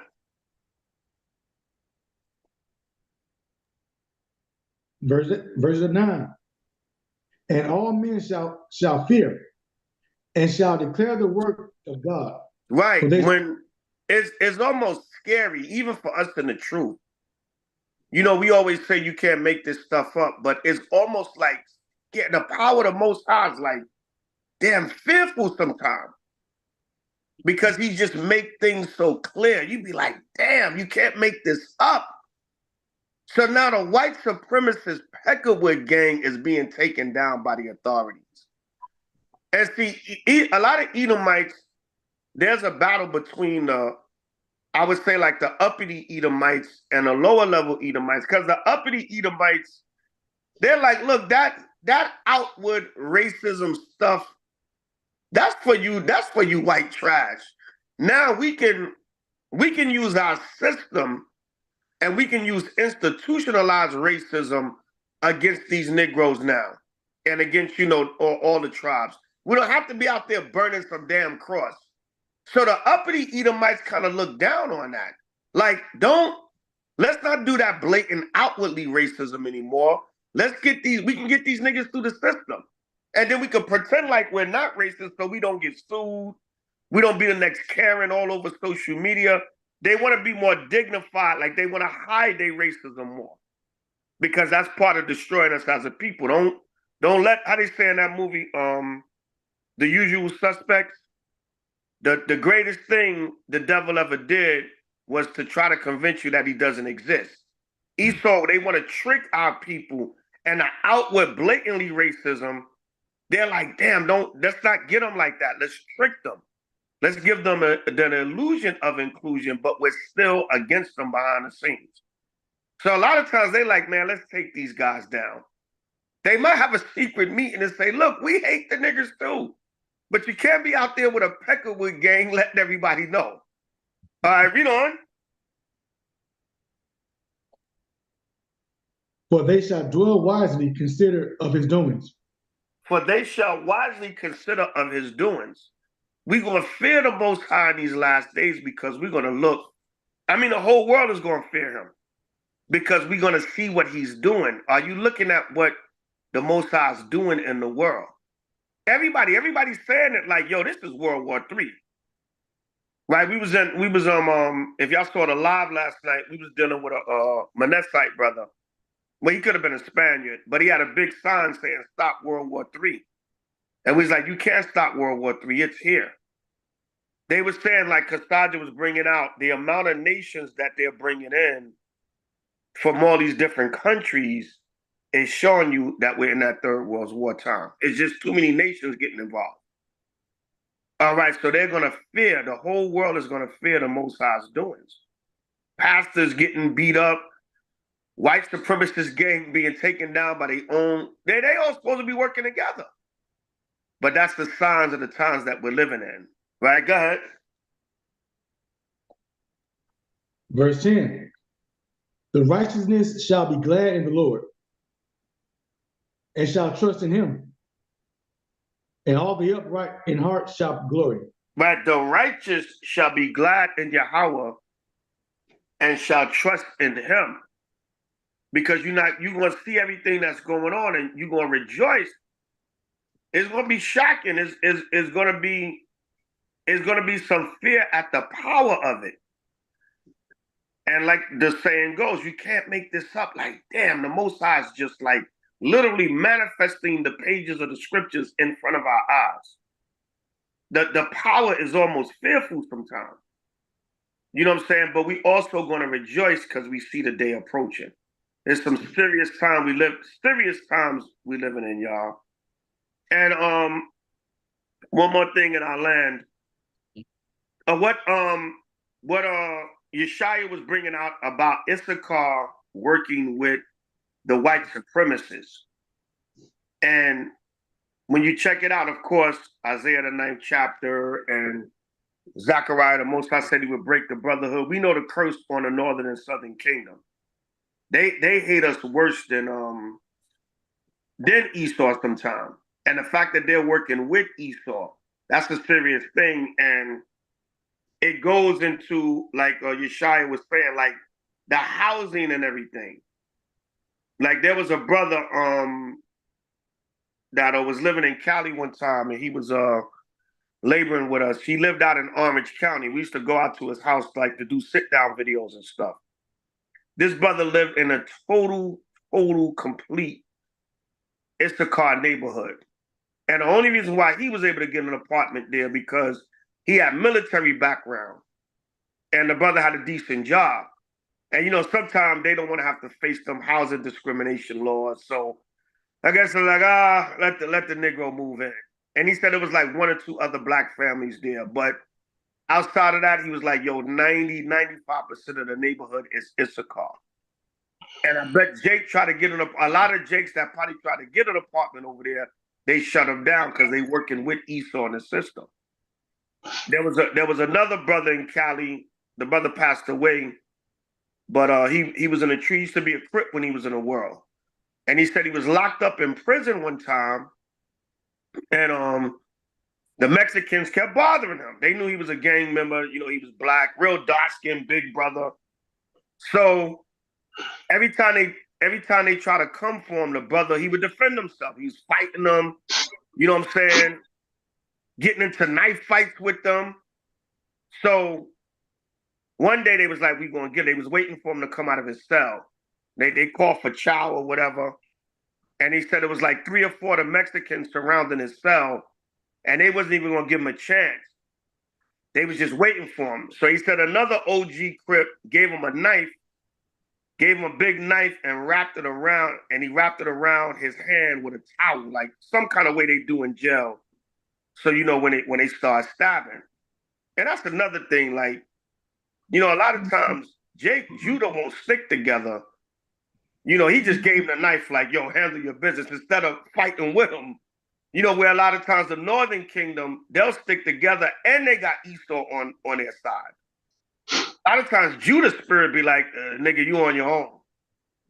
Or you got to join the Bloods or the Crow. You got to be down. But a lot of times Jake don't look out for each other and have each other back a lot of times like the Northern Kingdom do. And then they work with Esau and everybody else against Jake. But anyway, long story short, the brother said they opened the cell, and he said as soon as they opened the cell, he didn't wait. He said he just started charging at Issachar and stabbing them up. So he said he stabbed up like two or three of them. He said he was just poking them up. He ain't wait because he said he knew they were surrounding the cell to get him. So in this particular jail out in LA, the mafia, he said the mafia was running this jail. The Italian mafia was running this particular jail. I don't know if it was a state prison or I think it was a state prison. But he said at this particular time, the mafia was running the jail. And he said the big mafia boss, like the Italian dude that was running everything, he said, that nigga's crazy. He told Issachar, that nigga right there is crazy. And he said, listen, I'm gonna give the order. Y'all either kill that nigga, because every time y'all come at him, he defends himself, and that nigga's crazy. He gonna go with y'all. He gonna go toe to toe to y'all to the death. The brother said he was bringing it to Issachar because they was really trying to get at him, but he kept defending himself, fighting them, whatever, stabbing them. He wasn't going out like that. So he said the Italian guy was like, the mafia dude was like, look, if you're not going to kill a nigga, leave him alone. The nigga's crazy, and he's willing to go toe to toe with y'all. You either kill a nigga or you leave him alone. And he said Issachar just left him alone. They just followed the Italian mafia dude's order. He said, look, as I'm giving an order, the nigga's crazy. If you're not going to kill a nigga, then you just leave him alone. And he said Issachar left him alone. But that shows you how much they listen and they in tune with the white supremacists and with Esau. So it's everything working against our people in this system. So I just wanted to add that to what Yeshaya was bringing out about. That's very important how they work with the Mexican mafia. A lot of times they work with the white supremacist groups and the Italians and the Edomite Issacharites. And a lot of times it's even against Jake. And I land on that. Kwam Yashala. Kwam Yashala. There's a video going around, hit viral status. It's in Houston, I believe, where it looks like a high school. Might be a middle school. It looks more like a high school, like high school children. And it looked like Issachar. He's just calling everybody a nigger, you know what I'm saying? With the hard R, you know, it's you niggers, right? But also when Jake stands up, you know what I'm saying, to you know, oh, who are you talking to? All the teachers grab Jake. You know what I'm saying? This guy is going around, well, what are you gonna do? What's gonna happen? So you can see that connection, you know what I'm saying? That connection's very obvious in this video. You know what I'm saying? Jake's not even saying that. Jake's like, hold on, won't say what you're saying. You know, like pulling up his pants, you know Jake's about to start rumbling, but instead of getting the aggressor out of the situation, they get Jake. Jake's like, oh, what are you talking about? They're like, no, Johnny, don't do it. They're dragging him out the classroom. And this guy stays in the classroom. You know what I'm saying?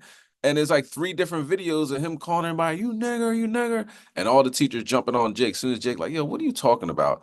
The teachers get him and leave, well, I'm assuming Issachar alone. So, yeah, like closely relating with Esau, you know, that's a bad joint, you know, although hand joining hand, the wicked shall not go unpunished. You know what I mean? If found with him, going to be thrust through, you know, and,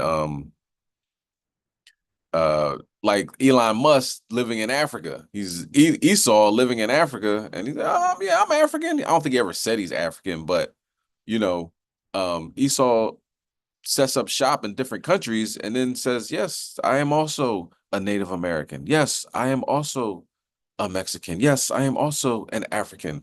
But they be Esau the whole time, and that spirit it shines through. You know what I mean? God. Hey, Salaki, I want to just correct something I misspoke on because San Fernando, Salaki, it's North LA, it's Northwest LA, like the west side of Hollywood. You know what I mean? That's really where it's at. But yep, the water king. All right, let's bring out 2 Samuel chapter 22 and verse 38. In the book of 2 Samuel, chapter 22, and verse 38. No, I have to say calm. Verse 38. I have pursued mine enemies and destroyed them, and turned not again until I had consumed them. Go ahead. 29. And I have consumed them and wounded them, that they could not arise. Yea, they are falling under my feet. Spiritually, David got in it. He was physical with it. You know what I mean? Even though David was very spiritual as well, but physically he was getting things popping, right? And in that rulership position, here we are in serving out our captivity. So us physically going at Esau is not how it's supposed to be right now. Okay. So what we're doing is finding out who we are, building ourselves up, following these laws, statutes, commandments, and the Most High is taking care of business. Okay. And we can see that happening. So the Most High is subduing these people underneath us. Go ahead, verse 40. Verse 40. For thou hast girded me with strength to battle. Them that rose up against me hast thou subdued under me. So we gaining strength through what? These scriptures, all right, through these verses, physically doing what the Most High commands us to do, and refraining Slakia from the things the Most High told us not to do. You know what I'm saying? Go ahead, read verse 41. 41. Thou hast also given me the necks of mine enemies, that I might destroy them that hate me. So this is a hate group, all right, and the Most High is destroying them. Okay. And Most High willing, they get those other 26 thugs, all right, or 27 thugs that are running from the long arm of the law, and throw them in prison along with those insurrectionists, you know what I'm saying, that are still locked up from running up in the Capitol and stealing Nancy Pelosi's laptop, and taking a number 2 on her floor. They all need to be locked up together. So we follow these laws, statutes, commandments, and watch the sparks continue to fly. Okay, let's go to Psalm chapter 148 and verse 8. So as we all know, Hurricane Helene came on the scene and ran up on every sundown town down south. You know what I'm saying? From Florida to Tennessee to the Carolinas. The sundown towns got demolished and flooded. And you can actually do this yourself when you go down, you find out the places that were affected and Google it. Google what it is, go to the Wikipedia, go to the history, and like we're doing, I believe, on Wednesday, what did it say? It said, oh, this place destroyed the Reubenites, you know what I'm saying? The Seminole Indians, they were bringing in this town, housed all the military equipment for that fight, you know what I'm saying? So the Most High ain't forget about none of this. 1,000 years is one day, and one day is 1,000 years. He's like, man, that was like 2 minutes ago this happened. You understand? So they got destroyed. They got flooded. Like the elder was bringing out as well. It was like a Hurricane Katrina. This has most bodies, right? Since, Hurricane Katrina is like 200 and something people died. It's like little Hurricane Katrinas at all these sundown towns. The Most High spread it out. Can't make this stuff up. All right. But guess what? Wait, there's more, right? And what the bull said, there's more. It ain't over yet. Now it's like hurricanes are surrounding America. If that makes any sense. We're gonna watch the video, right? Hurricanes are surrounding America, like on the East Coast, down there in the Gulf of Mexico. It's just sitting there like you can't leave. You're not going to Mars. You're not going to, underwater where the Titanic is, and you're not going anywhere. You know, if you try to take a boat somewhere, you might run into one of these hurricanes because they're just building up in the Atlantic. So like, yeah, Huh. you got to understand, King, what they don't tell you. One time somebody was bringing out about the UFOs and the hurricanes. What they don't tell you is that a UFO has the ability to go real, real fast, like 200, 300 miles per hour. And that instantly, like 2, 3 UFOs can create a hurricane at the drop of a dime. They said they've seen that. They've seen where the UFO just jump on the scene, and then they just go real fast, like 200 miles per hour, 300 miles per hour, and they pick up speed, crazy, causing a twister and a hurricane instantly. They're not telling you all these things. You see what I'm saying? Skip to say that the chariot shall enter into the house of the thief in Zechariah, and it shall remain there. Who's the thief? So, like you said, they don't understand. They ain't gonna be able to stop these hurricanes, man. They really not. Con, that's an excellent point, Elder. It reminds me of the NASA tapes, the tapes they have, you know, where before NASA started editing, they had to cut off real quick. You know, they might have a live stream, but like the elders bringing out, you could see it was a huge, I don't know if it was a hurricane, but it was like a storm. You know what I'm saying? A huge storm, and you know, from the satellite pictures or whatever, you could see chariots in the storm. You know, so that goes right along with, you know what I mean? What NASA, like you said, NASA's not telling us this, but you by NASA's own videos, you can see that. So, man, all praises, all praises. Let's bring that out. Psalm chapter 148, verse 8. Come, this is the book of Psalm, chapter 148 and verse 8. Fire and hail, snow and vapors, stormy wind fulfilling his word. All right. And we says, you know, the eye of the Lord is upon a sinful kingdom, surrounding Babylon with arrows, you know, the plagues that are coming to this place.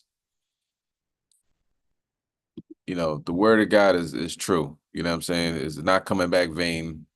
And he says he's not going to meet you as a man, right? So the biggest hurricane, the largest hurricane, Salakia, category 5 hurricane, the earliest ever was in July, like, you know, made it in July. That was right before we went in front of the White House, right? So that was Hurricane Beryl, the color of beryl. And you know, now it was a time period where it's just calm, a bit of peace.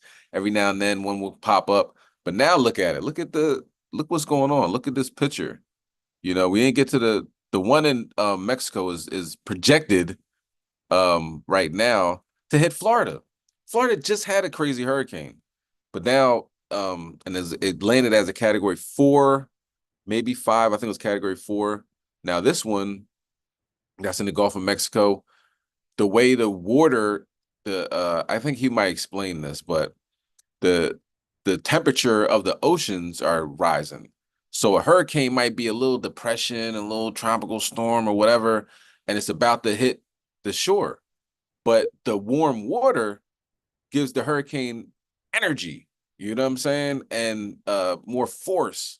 So it go from a tropical, like Helene went from a tropical storm to a hurricane, to a category 4 hurricane within like 24 hours or 48 hours, I think.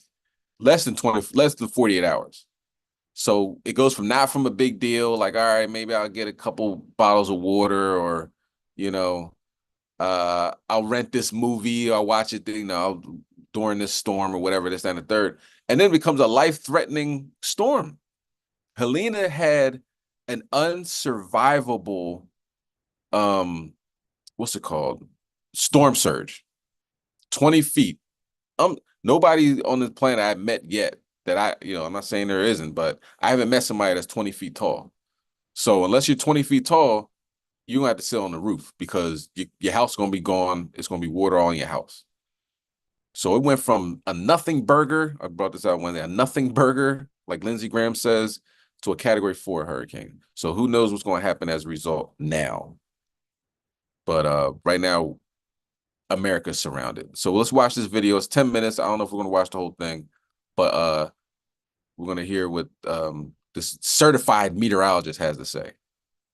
And some big time changes as to what actually the models are latching on to when it comes to this Gulf disturbance. What's going on, guys? I'm certified meteorologist Jonathan Kegas. In this video, we're going to talk about some of those changes and then some potential impacts likely coming to the Sunshine State of Florida once we get into the early and middle stages of the week. Here is the basin. We have Kirk. It's a Category 4 hurricane. We have another area that was just highlighted by the Hurricane Center off of Africa. There is Leslie down there. That's also poised to become a major hurricane staying out to sea.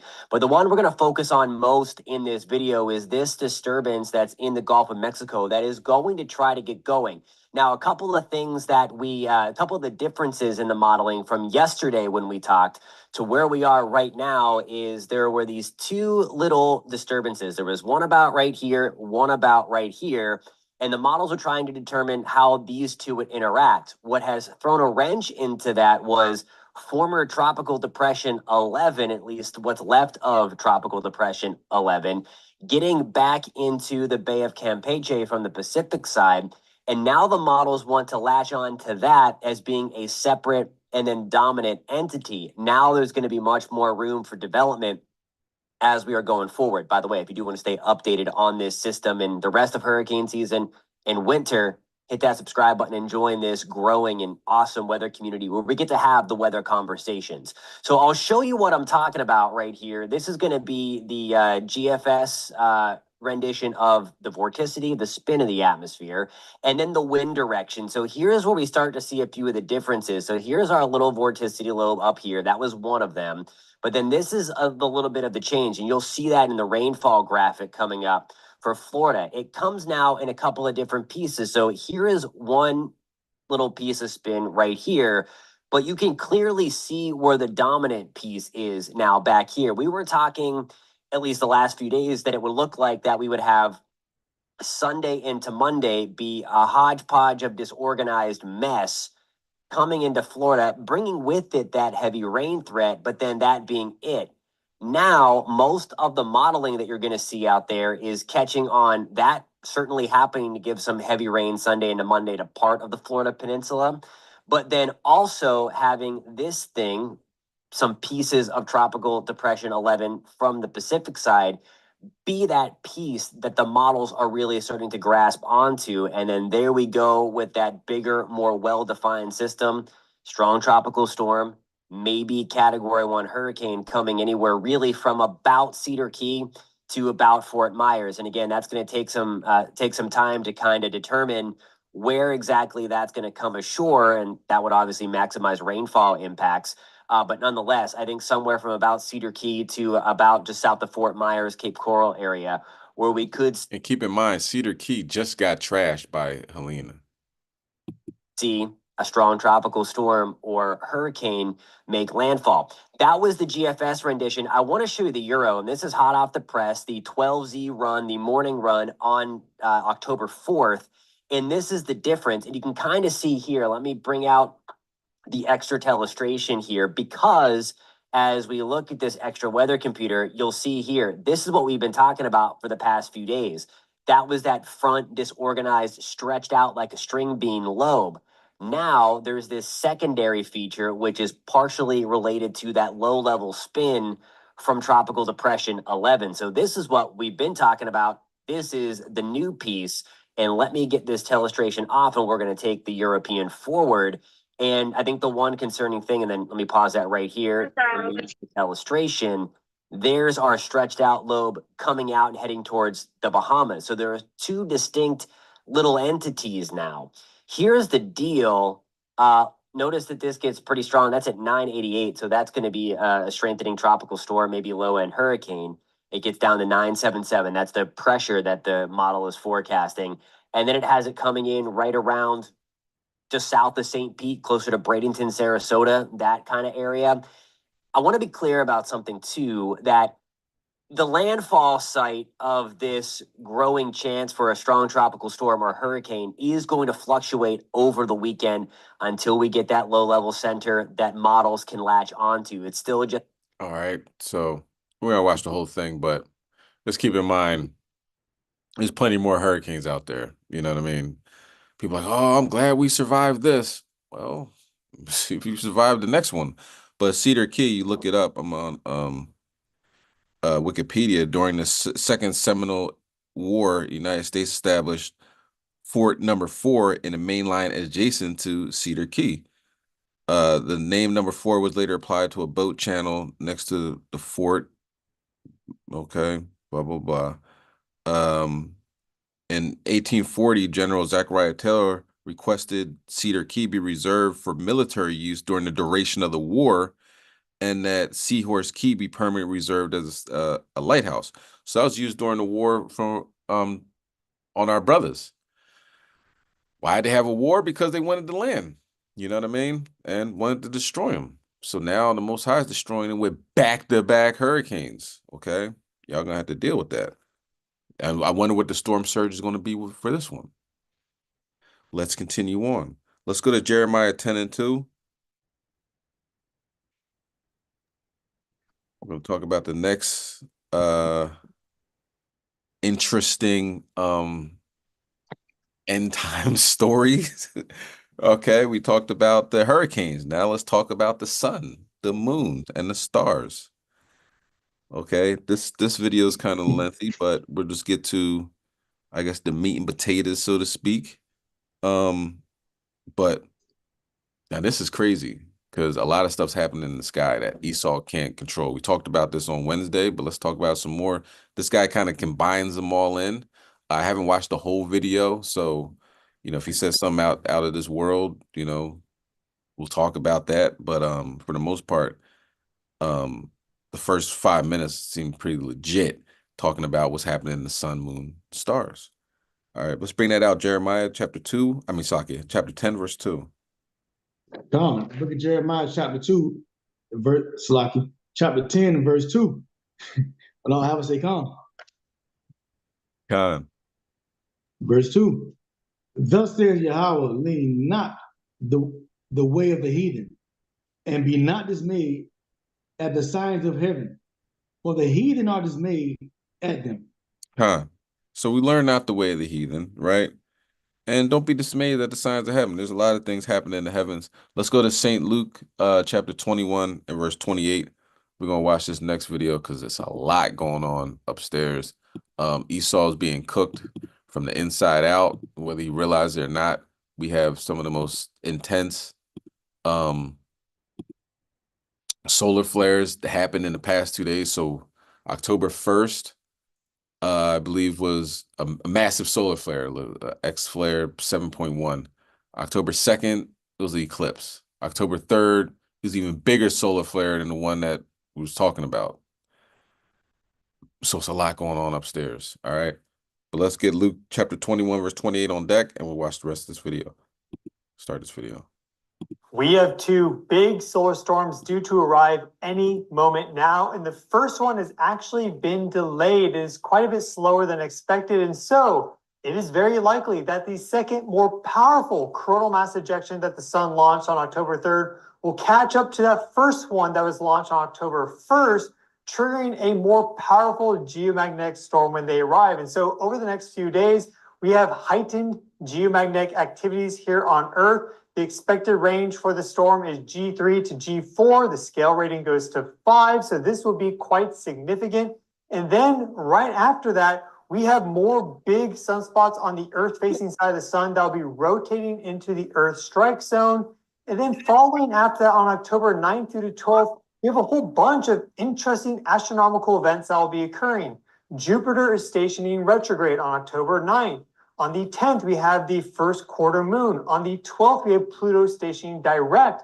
And we will have a comet visible in the night sky right at peak brightness around October 10th. This is the Tsuchinshan Atlas comet. And so there seems to be a convergence of energies around October 9th to 12th after this whole geomagnetic storm sequence. those energies are often delayed in how they trickle into our planet and how they then affect us, our consciousness, our collective. And so it looks like October 9th to 12th is going to be absolutely pivotal and filled with a lot of change. Hi, everyone, and welcome back. And what happens October 10th? We have the Day of Atonement. So during this time, all these energies and things exploding in the sky. Yeah, it's the Most High giving us signs. Let's continue on with the sun. Back to the channel. If you are new here, I'm your space weatherman, Stefan Burns. So we have had a lot of solar activity in October. There was a 7.1 X-class flare on October 1st. Then there was an annular solar eclipse on October 2nd, a 9.0 X-class flare on October 3rd. And we have now bounced out of the lull that we had in sunspots in September. October has risen sunspot numbers back over 200. And so we have 4 coronal mass ejections right now headed our way. We'll look at the space weather model by NOAA. But in between all that, there's also been quite a lot of activity on our sun. So we can look at our 304 angstrom view and see just a lot of different explosions and kind of things happening with different prominences and just getting in from lines. camp on So 34th the Street. point of me saying this is that while we have these different coronal mass ejections that are headed our way, today, also just in general have a lot of solar activity that we can see here. On HOI camps, 12 p.m. on HOI Philly Zoom platform or HOI News live on. All right, everyone must tune in, brothers, sisters, men, women, children. There we go. 304 angstrom view, quite a lot of eruptions, like these dark plasma eruptions. We see them spitting out.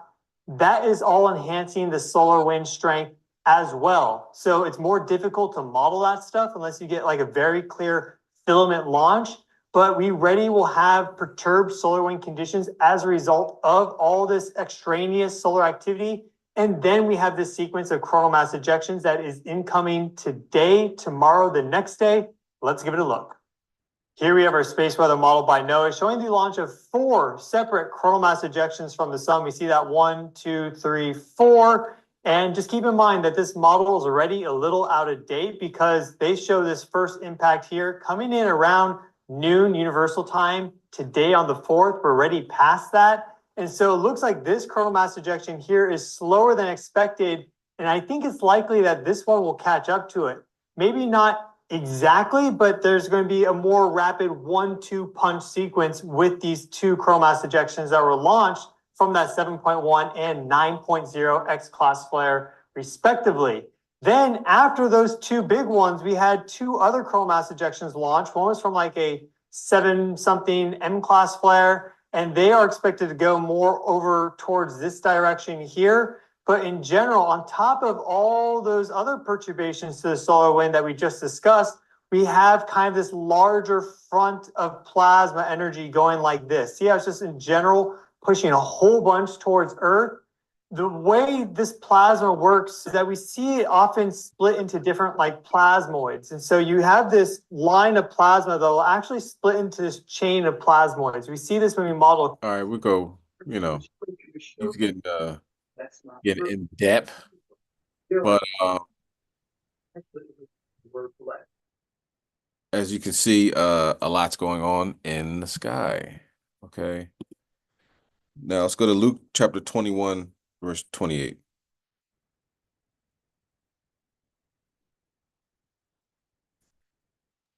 This is the book of Luke, chapter 21 and 28. When I have a say come. 28. And when these things happen to come to pass, then look up and lift up your heads, for your redemption draweth nigh. Come on. Look at all the stuff's going on. You know what I mean? Can't make none of this stuff up. Esau ain't got the power to cause 4 mass corona ejections coming off the sun, and one bigger than the other one, and one slowing up to catch up with the other one. So by the time it gets here, let me read you something too as well. Because I put up a post regarding people's cars and what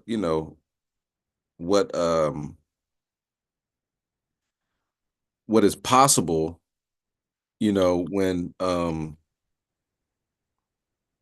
you're dealing with, here we go. when you're dealing with these ejections coming off the sun. You know what I mean? Because you look it up, you Google it, they're like, nothing can happen, no problem. But this is somebody's comment on one of these posts regarding the sun, right? Said vehicles as well are being affected by increased solar activity. My brother has been a mechanic for over 20 years. He said that there is always an influx of vehicles coming into his shop with all kinds of electrical, fuse, and battery issues right afterwards. He just told me yesterday that over the past few months, he's seen more vehicles with issues than in all his entire career combined. And he said that's 20 years, So if you're having problems with your battery, fuse, issues, whatever, that's going to be a result of the sun. Okay. For the most part, what I mean? Real quick, Selecta. I want to go back to. Hold on, I want to go back. I want to go back to real quick, about the devastation of the hurricane. Okay. And what it did. They having psychological problems now, right? A whole town has been wiped out. These devils, like we was talking about the Peckerwoods, these devils having psychological problems, right? Their life has changed. They can't sit down on Sunday with their football jersey and their Budweiser waiting for their favorite team to play no more. You see what I'm saying? It's smashed. They dreamed of being smashed. Remember, the scriptures tell you in the Apocrypha, the day that dwell in the mountains shall suffer. It's in the Apocrypha. It tells you that. 2nd Ezra 15, like 54, 51, one of those in the 50s or 49. It tells you the day that be in the mountains is going to suffer. A lot of them crackers in the mountains, they can't even find them, man. The Most High is moving, man. And we got to understand the prophecies is coming to pass. We got to see what's going on, man. This is not a game, man. We need to bring that out, Absolutely. I seen one video. He's crying, He's like, I don't have no house to go home to. But when you look up where his house was, very racist place, you know what I'm saying? Very history, a sundown town. He couldn't go there. Now the Most High took his house away, Man, them crackers will kill their wife if they go in front of that TV when that football game is coming on, man. Yes. When the Indianapolis, they live for that, man. And you know that all of that is destroyed. A flat screen TV is done with. Man, them crackers are suffering psychologically. Remember, the scriptures say that one is stronger than the other. We are stronger than them physically and mentally. They can't take much, man. You're gonna see them breaking, man, hardcore. Con. And what also happened recently with these devils? Slovakia. I can't think of lost my train of thought, but Shalom. Hey, Salakia, I'm gonna send you like 3 things, Kasaja. Con. All right, they're just screenshots. Okay. But I'm not ready, and I know you got plenty more. I'm not quite ready yet. I'll give you like a 20-minute heads up. Okay, Con. All right, well, I'm gonna send you like I meant to send them last night, Salakia. But by the time I came in from camp and everything, but yeah, I just wanted to say that. But I'll let you know. I'll give you like a 20-minute heads up. Okay, Con. All right. Shalom, everybody. Shalom.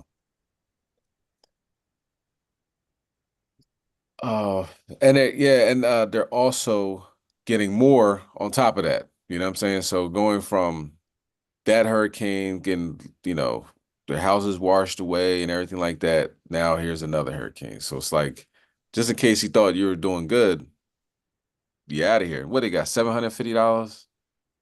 $750? You know what I'm saying? FEMA ran out of money. You know what I'm saying? Like, how do y'all run out of money? Where's my tax dollars going? But now another hurricane's coming. They're gonna give them another $700.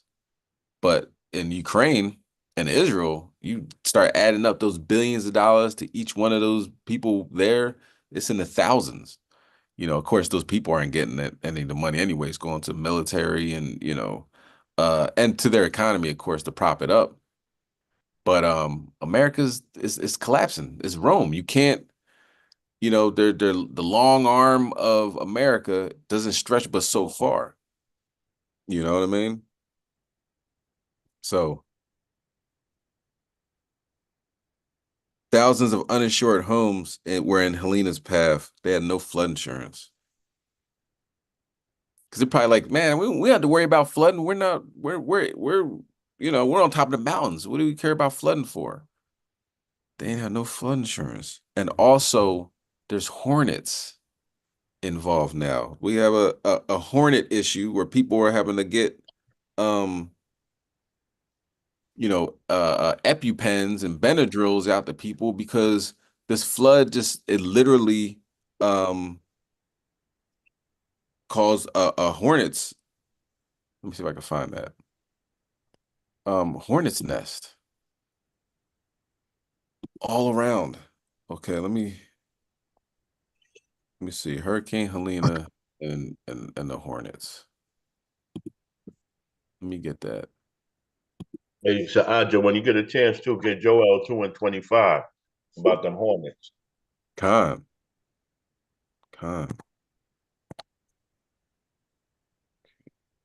you get that? Can you bring that out, King? Dietrich. Con.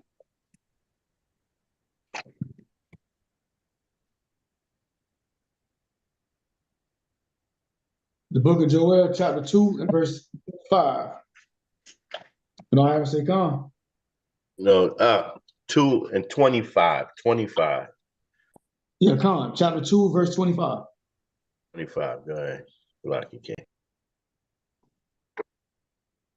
Yeah. Verse 25. And now restore to you the years that the locust hath eaten, the cankerworm and the caterpillar, and the and the palmer worm, my great army which I sent among you.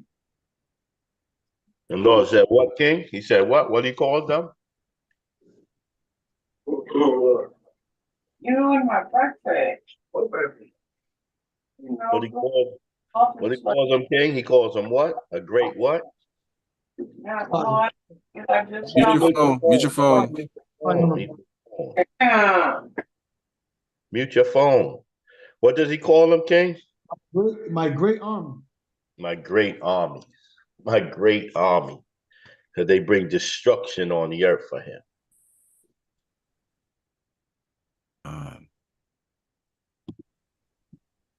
All praises. Yeah, let me see if I get the water for that, Elder. Let me get this. There we go.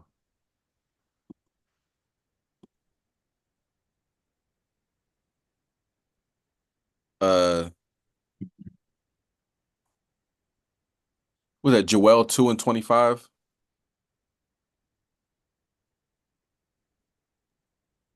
Con. Okay, so allergy warnings as Hurricane Helene disturbs wasp nest. All right. Officials argument stocks up medicine for those allergic to stings as doctors report increase in those seeking treatment. Swarms of yellow-jacket wasp, bees, and other insects whose underground nests in western North Carolina were disturbed by Hurricane Helene's flooding have prompted authorities to augment stocks of Benadryl and ephedrine injections for people allergic to stings. Pardon my dyslexia. The emergency measure, health officials say it is necessary because hundreds of thousands of aggressive insects, especially yellow jackets the size of honeybees, were forced above ground by the storm and have no nest to which to return. Can you imagine running into those hundreds of thousands of aggressive insects? Wow. Pharmacists and doctors' offices have reported an increase in people seeking treatment for stings, which in some victims can lead to vomiting, dizziness, fever, most serious case. What is that? Anaphysius. Is that like you can't breathe anymore? I'm assuming. Salakia, Let's say that. anaphylaxis. Anaphylaxis. Thank you. Thank you for that. Let's get Exodus chapter 23 and verse 28. Anaphylaxis. Oh boy. Yeah, anaphylaxis. What is anaphylaxis, by the way? Anybody know the definition of that? Is that Salakia, it's when you can't breathe. It's almost like having a asthma attack. okay? The water. Yandabar. The North Carolina Health and Human Service. Salakia, how do you spell it? Anaphylaxis. Yeah, ANA. I'll put it in the chat. Okay, Khan. The North Carolina Health and Human Service Department said it was buying more of the medicines to keep treatment centers stocked, and it plans to temporarily allow people to purchase EpiPens without a prescription. The department advised residents to wear long-sleeve clothing when they are outside, particularly if they are cleaning up from the storm and moving piles of debris where the insects might be gathered in large numbers. So you're cleaning up your house, which is gone, and you lift up a board and a couple thousand wasps come up and sting you. Yeah, this is biblical. Let's bring that out. Exodus chapter 23, verse 28. Salakia. Hold on, let me bring out this scripture. Con, this is the book of Exodus, chapter 23 and verse 28. When all I have to say, Con. Verse 28. And I will send hornets before thee, which shall drive out the Hivite and the Canaanites and the Hittite from before thee. So those little, like the elders bringing out them little guys that be riding out for the Yahweh Shem Yahushai. You know what I'm saying? And what are you gonna do? We're gonna punch them. We're gonna take your gun out and shoot 1,000 hornets. You're done. You're done now. Can you read verse 29? God. Verse 29. I will not drive them out from before thee in 1 year, lest the land become desolate, and the beasts of the field multiply against thee. All right, so little at a time. Send them a hurricane. Send them some hornets. Send them another hurricane. It's just he's just picking them off. One at a time, or more than just one. Obviously, with this first hurricane, it was 200 plus, and people haven't been seen. Lindsey Graham said, I went to South Carolina. Yeah. But our people in Israel need help. So now it becomes, we send billions of dollars to Israel and Ukraine to fight these wars, or you help out your citizens and a lot of Edomite citizens that are done.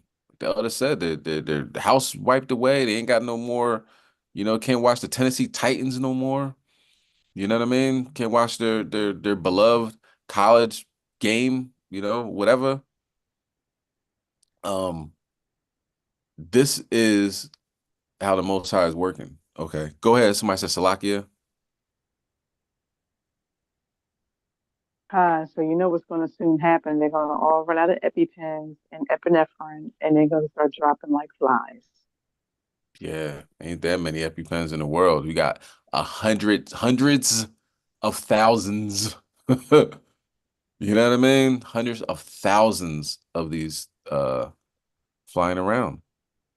And you only have but so much time to inject yourself with epinephrine before your throat starts to close, your tongue starts to swell. You know what I'm saying? I'm allergic to bees, so I know. So if you get stung and you're not near it, you better find it and find it fast. So a lot of these people, that got cut off from the rest of the world, they're not going to get no EpiPen. This is something that's they're doing now. Like, we're going to stock up the pharmacist. You can't get to a pharmacist because the whole road's blocked off. There's a whole bunch of trees.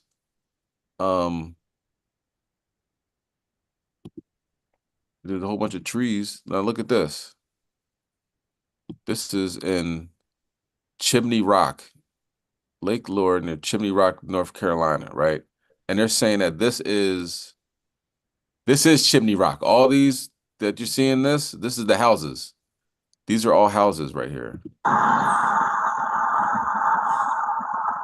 I don't know where the pharmacist is, but I don't think it's there.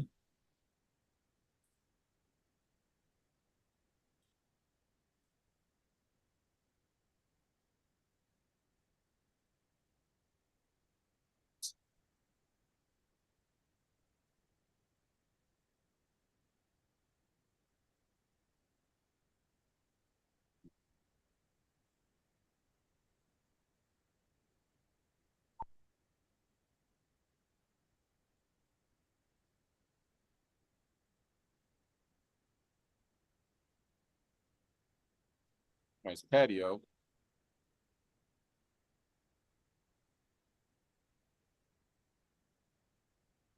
Oh.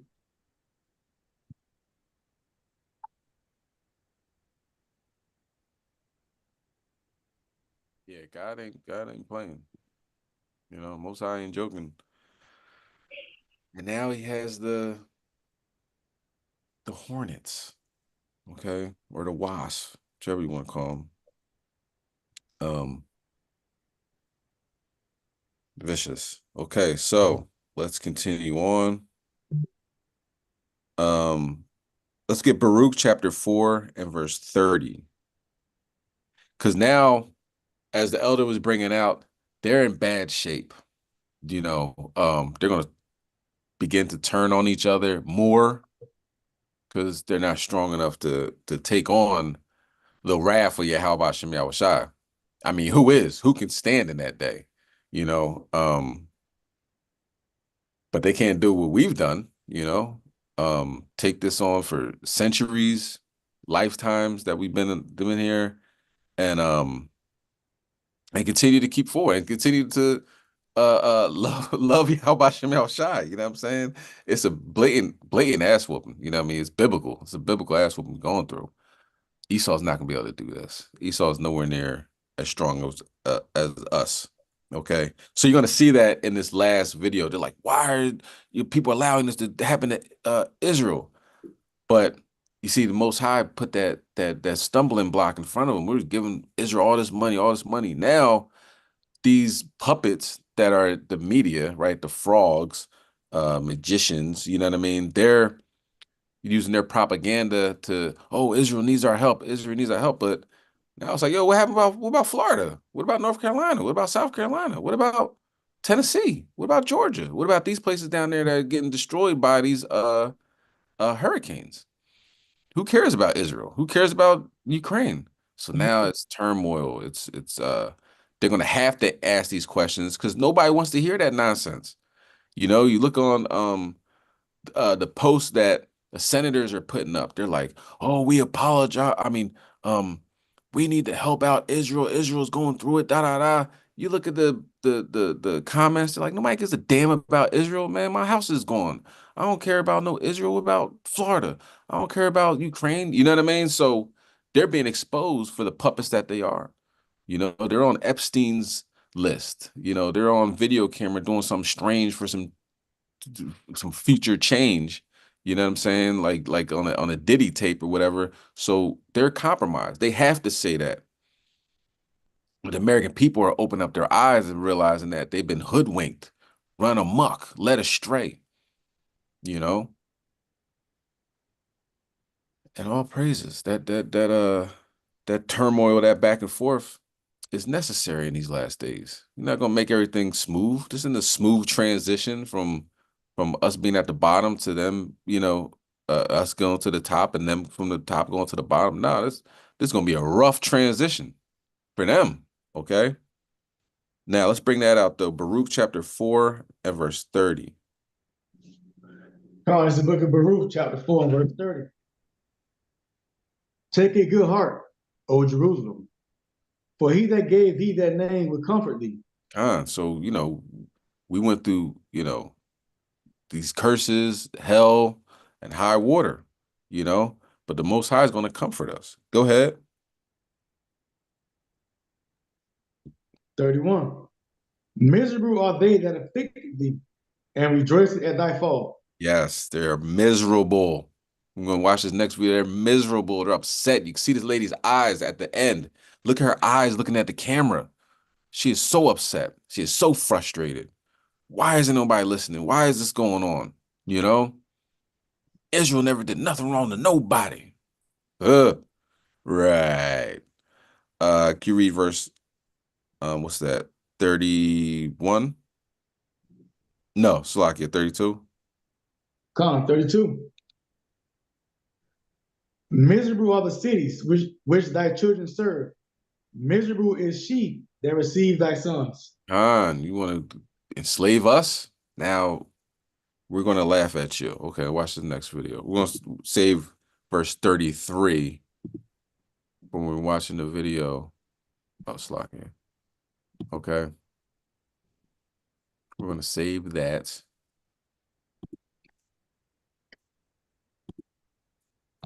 Let me figure this one out, y'all. Okay. Let's watch this next video. Biden says that Israel should not target Iranian nuke facilities. What are your thoughts on that? What should Israel respond? I mean, that's the craziest thing I've ever heard. It's the biggest risk we have. The biggest risk we have is nuclear. I mean, to make the statement, please leave their nuclear alone, I would tell you that that's not the right answer. That was the craziest answer. Because you know what? Soon they're going to have nuclear weapons, and then you're going to have problems. We heard it from Iran's supreme leader today.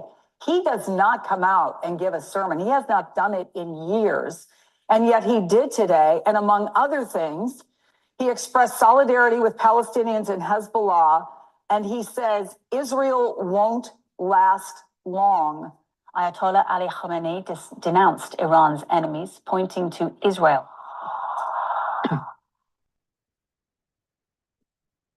The actions taken by our armed forces a few nights ago was a lawful response. So he had Friday prayer yesterday, right? And he's saying that he gives his props to Hamas and Hezbollah. Like normally he doesn't really have sermons, apparently, but this is a new day. Look at them rallying up the troops. You see what's happening in Tehran. They got their hands up, they fist up, they ready to fight. You know what I'm saying? They're ready to fight. So, think about this. Let's keep it a beam. Miserable are the cities, right, which thy children served. We had to go the sub-Saharan slave trade. We was all up over there. We was all over there. You know, and serving Ishmael, right? And miserable is she that received thy sons. So the people that had our ancestors in slavery, right, and the Amalekites that built the ships, had the insurance, you know what I mean? That profited off the slave trade are going back and forth and killing each other. Can't make this stuff up. Let's watch the rest of the video. کاری که نیروهای مسلح ما کردن کمترین مجازات The operations carried out by our armed forces was the least as a response against the Zionist occupation.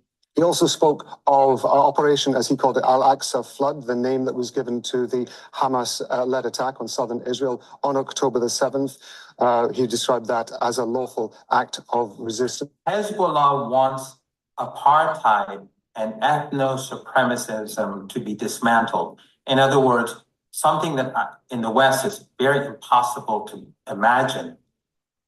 All human beings in Palestine. Well, it wants Israel destroyed. It wants the destruction of Israel. Why would you do that when the Iranians and the IRGC are saying death to America too? It defies all logic. They are distressed. Look at her face. Look at her face. She is falling apart. They ain't doing too good. Let's keep going. Biden has been an Iranian sympathizer from the very beginning. The Obama administration was like this too. The question is, what is Harris going to do? We have to ask her. This is a war happening in the Middle East. So when they talk about escalation, this is already a war.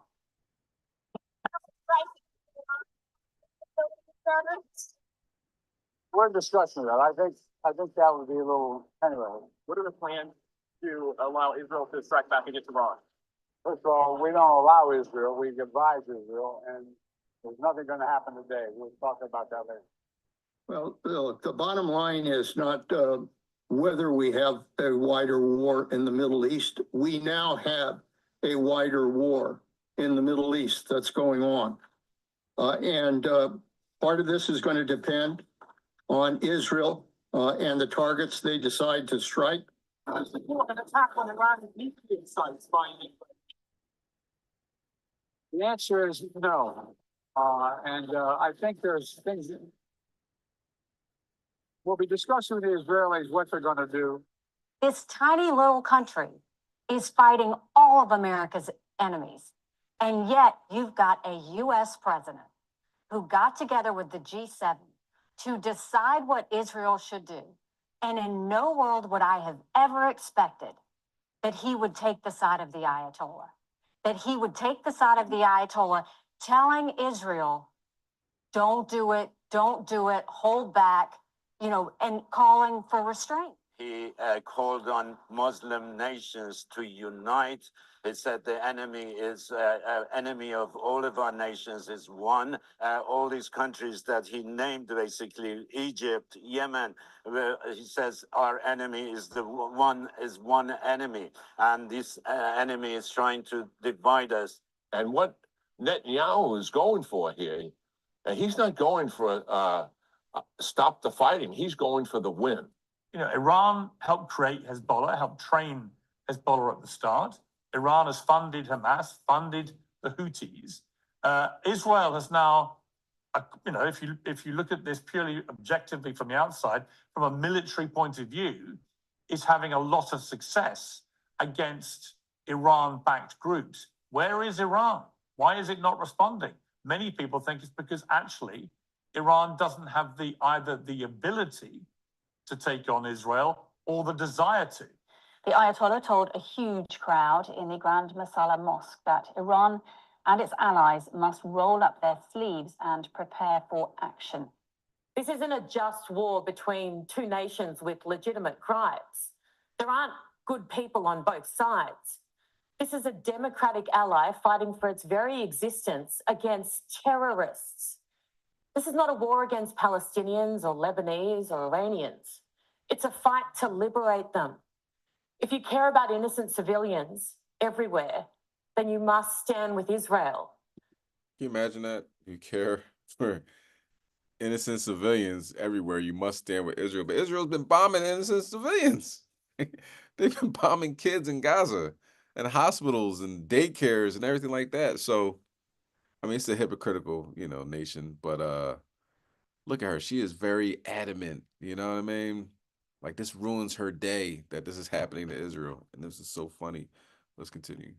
Imagine the Middle East without terror. It's hard to, isn't it? Imagine every cent in Gaza going towards health and education instead of terror tunnels and bombs. Imagine Iran liberated and free like it once was. Imagine peace. There's only one side fighting for that right now. And their victory in the Middle East is the only one that will ever achieve it. And when they win, and they will, the biggest benefactor. She said, and they when we win, when we're successful, and we will. She's talking like Bush Senior. You know what I'm saying? Has the same spirit, that same Edomite evil spirit. That's like, we're not doing anything wrong. You know what I mean? Like, they need to spend their money on healthcare and education but what's Israel spending their money on? What's Israel getting $3 billion a year from the U.S. to get military equipment and to have nuclear weapons? So how does that, they don't go together. Do you know what I'm saying? Like, so one country is going to be free, right? Spending their money on museums and art or whatever she wants it to spend their money on, while Israel is going to continue to build up its resources with military equipment. These people are born liars, man. You know what I'm saying? The devil's a lie. But let's keep going. Actors won't be Israelis or Jews or even the rest of us in the West. It will be all of those people in places where terror is not only directed towards Israel from, but at its own people within. The innocent citizens of all those places that have been hijacked and turned into terror hubs. And whether or not Israel can possibly limit its response or whether it goes all out. And if it goes all out, then Iran is going to respond as well. So we are at it. We are at a moment in which we will either find a way to limit this war in the Middle East, or we will have a full-scale war on our hands. The tide is turning. There's been a shift. You can feel it. Absolutely. You see, Esau does say something. A broke clock is right 2 times a day. There has been a shift. You can feel it. And you devils are going down. You know what I'm saying? The biggest terrorist on planet Earth is the Edomites. Everybody knows that. We can all agree on that. Okay. Hurricane Milton may threaten Tampa Bay midweek. There we go. There's another hurricane threatening Florida. Can you read Baruch chapter 4, verse 33? Baruch chapter 4, verse 33. For as she rejoiced as thy ruin, and was glad of thy fall, so shall she be grieved for her own desolation. And it was so funny, oh, pull yourself up by your bootstraps, you just get out of slavery. Hey, go get a job. You know what I'm saying? You're loitering. You're not doing anything. We're going to throw you in jails. Big joke. But now she's grieved at her own desolation. You can see the fall of America, Israel, Ukraine, all these places that built themselves up to be better than who they are. There's a shift. Okay, and they're falling apart. Now let's go to, let's see. Couple more stories, y'all. A couple more stories. One, what's going on in Haiti? Let's bring that out. Malachi chapter 3, verse 3. Levi's being purged. It is it's a good precept. They thought they're gonna keep going forever. You know what I mean? Matter of fact, can you bring that out? Can you bring that precept out? Sorry, Salakia, I haven't been seeing Psalms 49:11. Haven't been seeing the chat. My apologies. But yeah, let's bring that out. Psalm chapter 49, verse 11. This is the book of Psalms, chapter 49, verse 11. And all I have to say, come. God.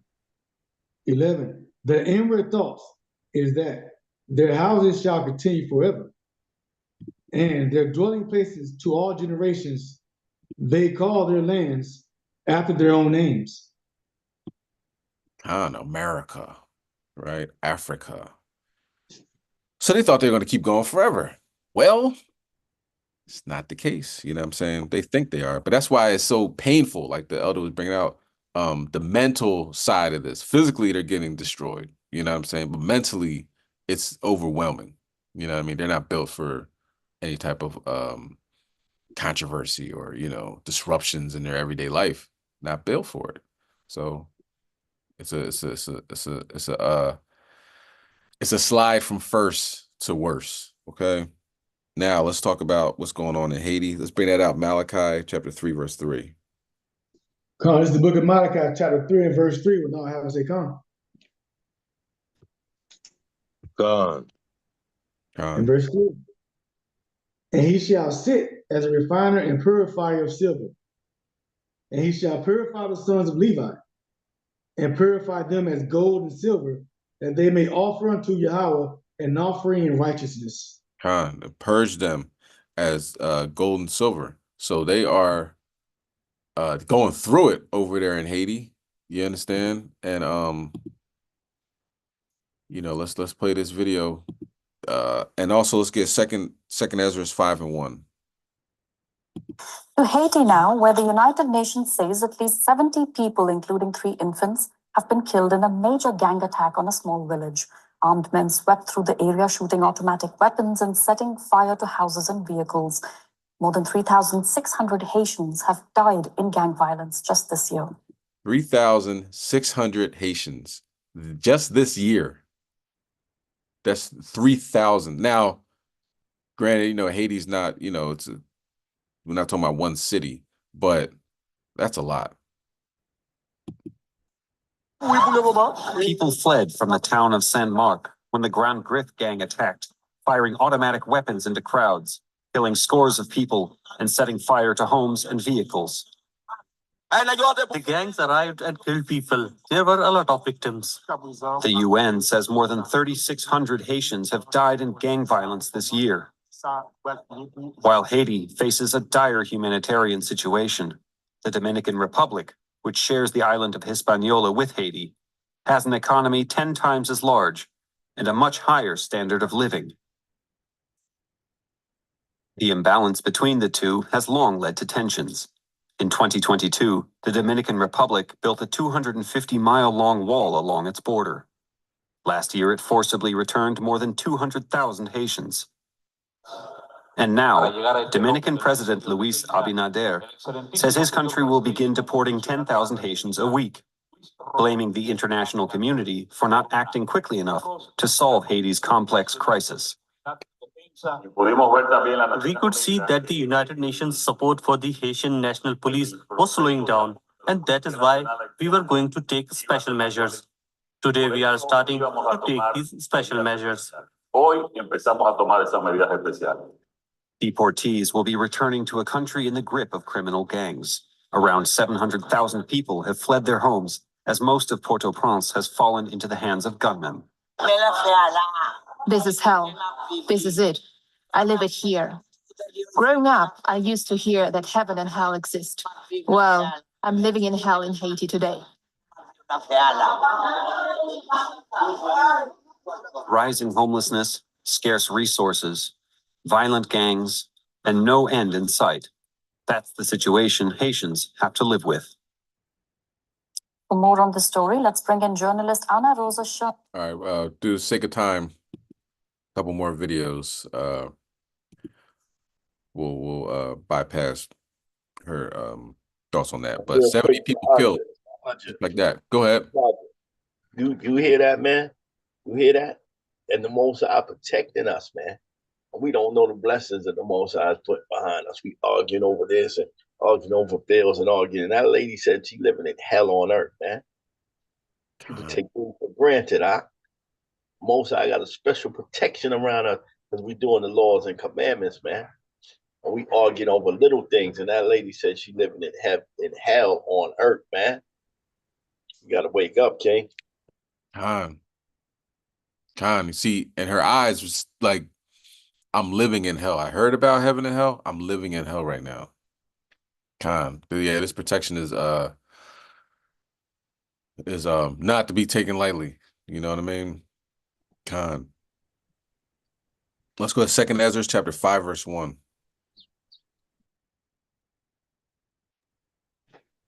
Khan, this is the book of 2 Ezra, chapter 5, verse 1, when all have say Khan. Khan. In verse 1, nevertheless, as coming the tokens, behold, the days shall come, that they which dwell upon earth shall be taken in a great number, and the way of truth shall be hidden, and the land shall be barren of faith. Khan. So 70 people killed just like that off gunmen. Yeah, so far, because I know that number has been going up. That's a lot of people. You know what I mean? And it's going to it's getting worse. Things are getting worse. All right, so two more stories real quick. Let's go to Isaiah chapter 35 and verse 1. Salakia. Khan. Yeah, don't worry about rushing the video. If it's something on the video that that's relevant to you making a point, just go ahead and play it. Okay. We can, it don't have to be the exact time. You know what I mean. Okay. But I'll go it's back. something if it's something detrimental to the lesson, just go ahead and play it. I don't want to like rush the spirit. Okay. Kind. All right, got it.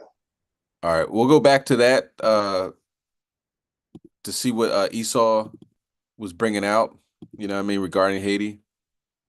And then we'll go to Isaiah 35 verse 1 in the next video. In Haiti's capital, Port-au-Prince. Welcome, Anna. Tell us more about the attack in Pont-Sunday. Why did these gang members target civilians? So this morning, there was a voice message from the gang leader from Grand Grif, from this gang that attacked the town of Pont-Sunday. And he said, basically, the people they deserved it because they didn't like that the gangs installed toll booths. And you have to understand, so if you look at Port-au-Prince of Haiti, Haiti is like this. So here's Port-au-Prince, and this is Gonaïves, and here is Saint-Marc, and that's Pont-Sunday. So if you control Pont-Sunday, you control everything from the north to Port-au-Prince and to the center. So that's why it is so important that the gang members have a firm grip on Pont-Sunday. And as the people in Pont-Sunday wanted to defend their city, or the city, village, they tried to push them back for several months already now. And the guy just came on WhatsApp and said, you know what, they all deserved it because they are mean and they don't want us to be the masters of this town. It's heartbreaking. And what has the government's response been? Well, they send armored cars, and there is a newly bought helicopter that they used in order to transport police, in order to be there. The problem is, one of the things that always happen is the police presence come,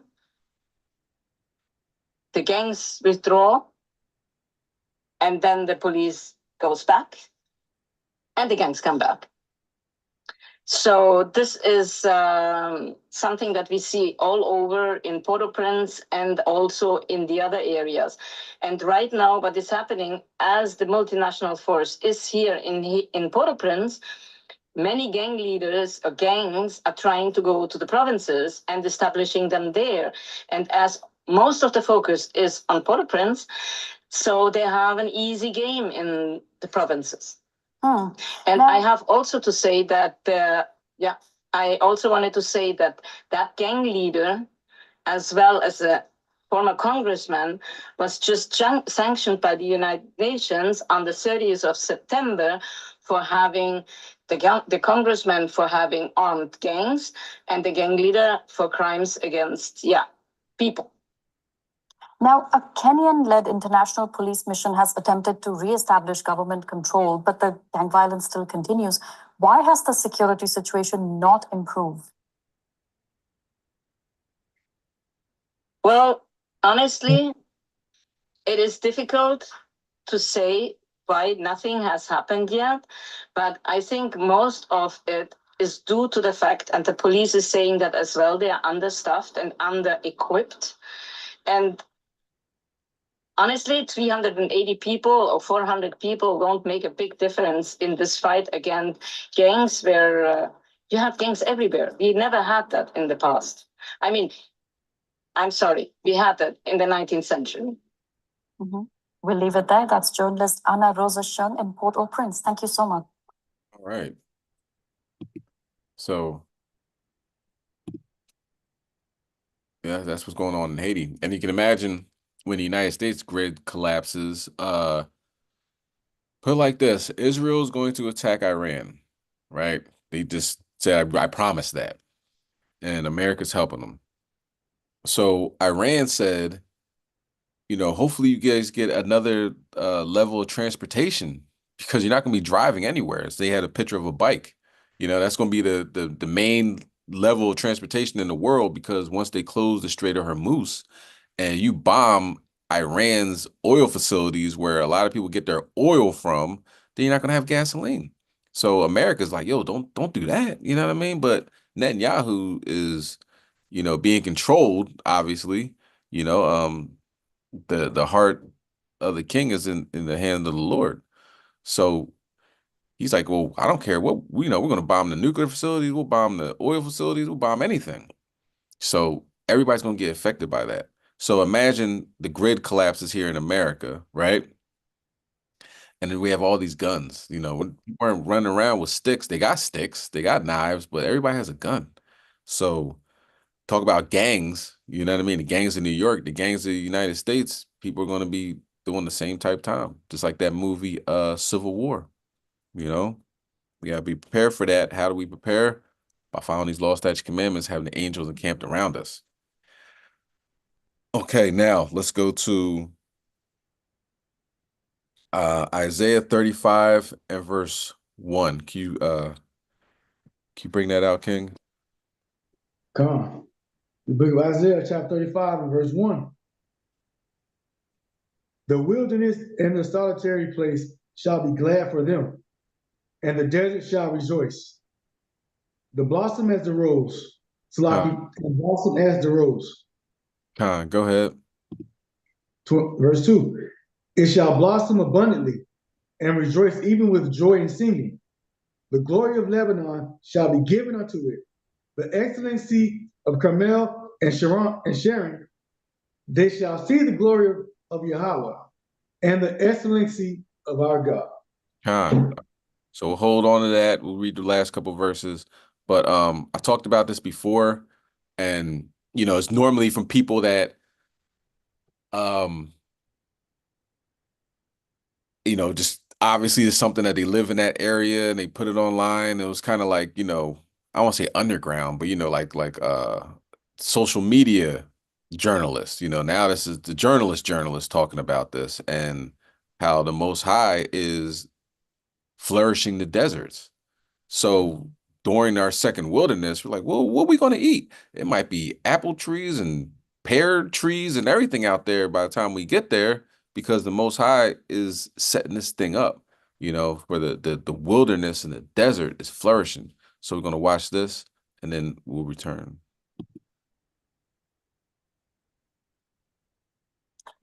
For our last story tonight, let's talk about the land where time seems to stand still, the land with a relentless sun and rippling sand. I'm talking about the Sahara Desert. It spans across North Africa. It's the largest hot desert in the world, one of the driest regions on Earth, but maybe not so much anymore. The Sahara is blooming with life. NASA has released satellite images. They capture the desert's green. Slaki, and it's not just the Sahara Desert. Okay, this is over there in the desert, of course, but also in the so-called Middle East, Saudi Arabia, the land over there. Let's continue. Shift with plant life popping up everywhere, adding color to the typically arid land. Why is this happening? Is it a cause for celebration or a sign of devastation? Our next report tells you. This is the Sahara Desert. It spans across North Africa with an area of more than 9 million square kilometers. It is the largest hot desert in the world, but for scientists, the Sahara is like a large open-air museum, where the shifting sands and the weathering bring up ancient landscapes from a bygone era. Did you know that thousands of years ago, the Sahara was nothing like it is today? It was home to lush greenery, packed with lakes and rivers, even forests. So the Sahara is an immense data bank. It can tell us what climate change can do to a region, how it can affect landscapes and civilizations, how it can turn a savanna brimming with life into one of the hottest and driest places on Earth. Because today, we are witnessing this shift once again. But this time, climate change is taking the Sahara back to its roots. NASA has released satellite images of the desert. They show a dramatic transformation. The Sahara is shifting green. You can see the influx of color from space. Over the past few months, the region has witnessed heavy rainfall. so plants are growing across the desert, especially in Morocco, Algeria, Tunisia, and Libya. These are generally treeless landscapes. They rarely receive any rain, but now green shoots are sprouting up across these regions. Now, considering the region's history, this is not completely unusual. The Sahara looks like a desert, but when a deluge of rain pours in, everything starts greening quickly. Plant life starts to sprout. Nature responds readily. What's unusual is the rate at which this is happening. The flora may look pretty, but this is a devastating sign of the things to come. Climate change is changing the tracks of storms. In Africa, it has moved the storm system northward. So rainfall in the region has become stronger and more frequent. Within a matter of days, North Africa received a year's worth of rainfall. So typically dry areas like Niger, Chad, Sudan, Libya, and Egypt have received more than 400% of their typical rainfall since July. Now, there is catastrophic flooding. About 4 million people have been severely impacted, and the Sahara Desert is about 6 times wetter than it should be.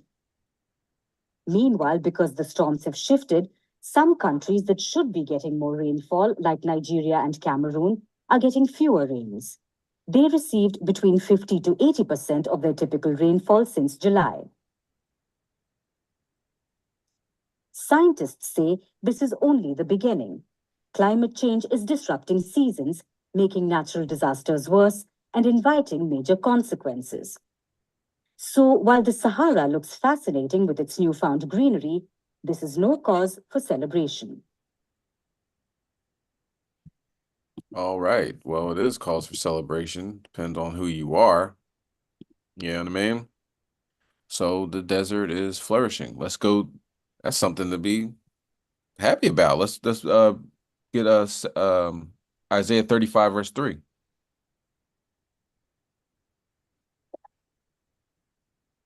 Isaiah 35:3. Strengthen ye the weak hands and confirm the feeble knees. You know what I'm saying? This is give us a boost. You know, this is amazing things. Amazing prophecy that's happening. You know what I'm saying? All praise to Yahweh Shem Yahweh Shai. He's converting the desert into what's a plush greenery.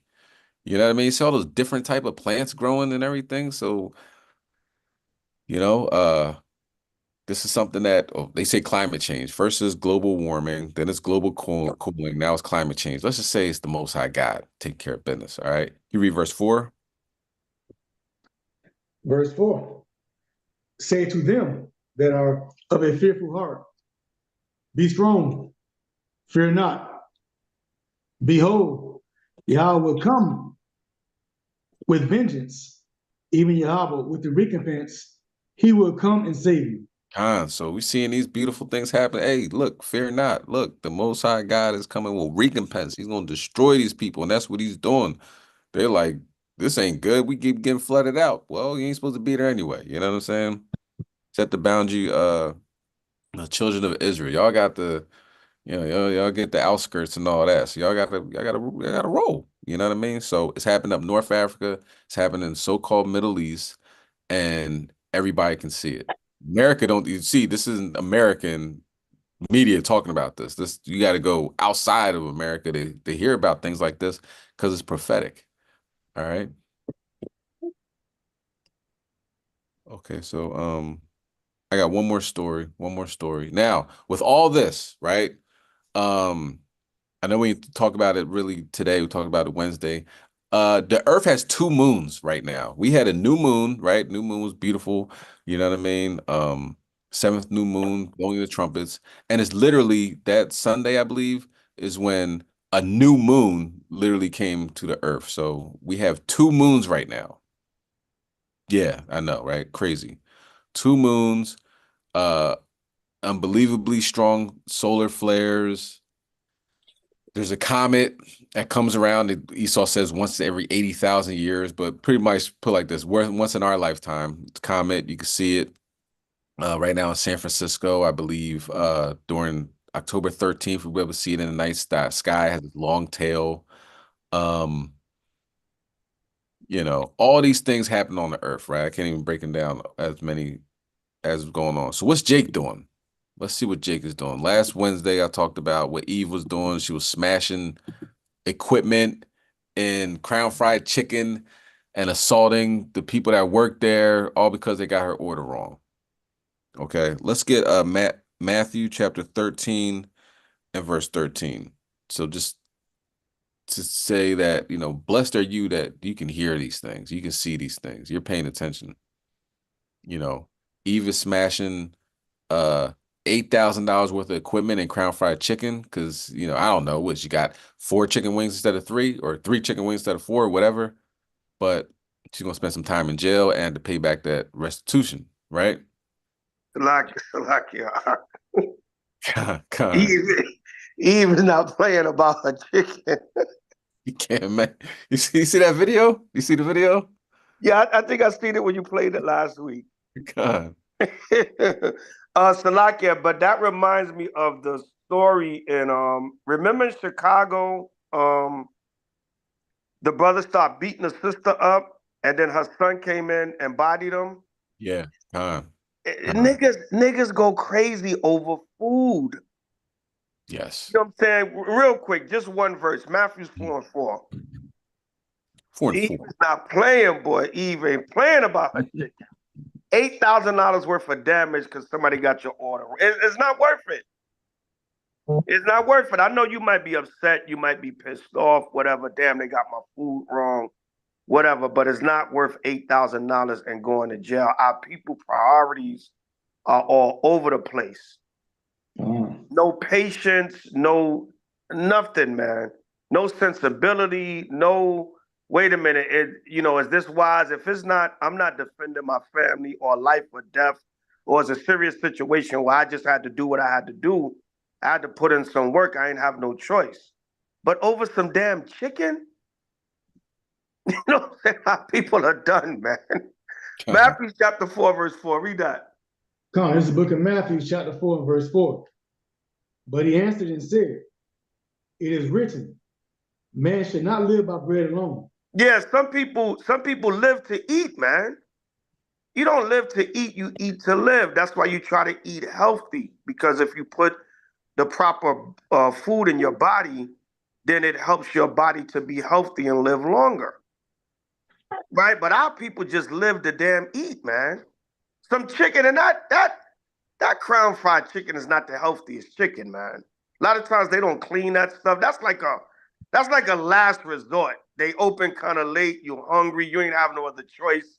You might do that like a couple of times a year, maybe, if that. If you got enough discipline, you don't eat that stuff at all.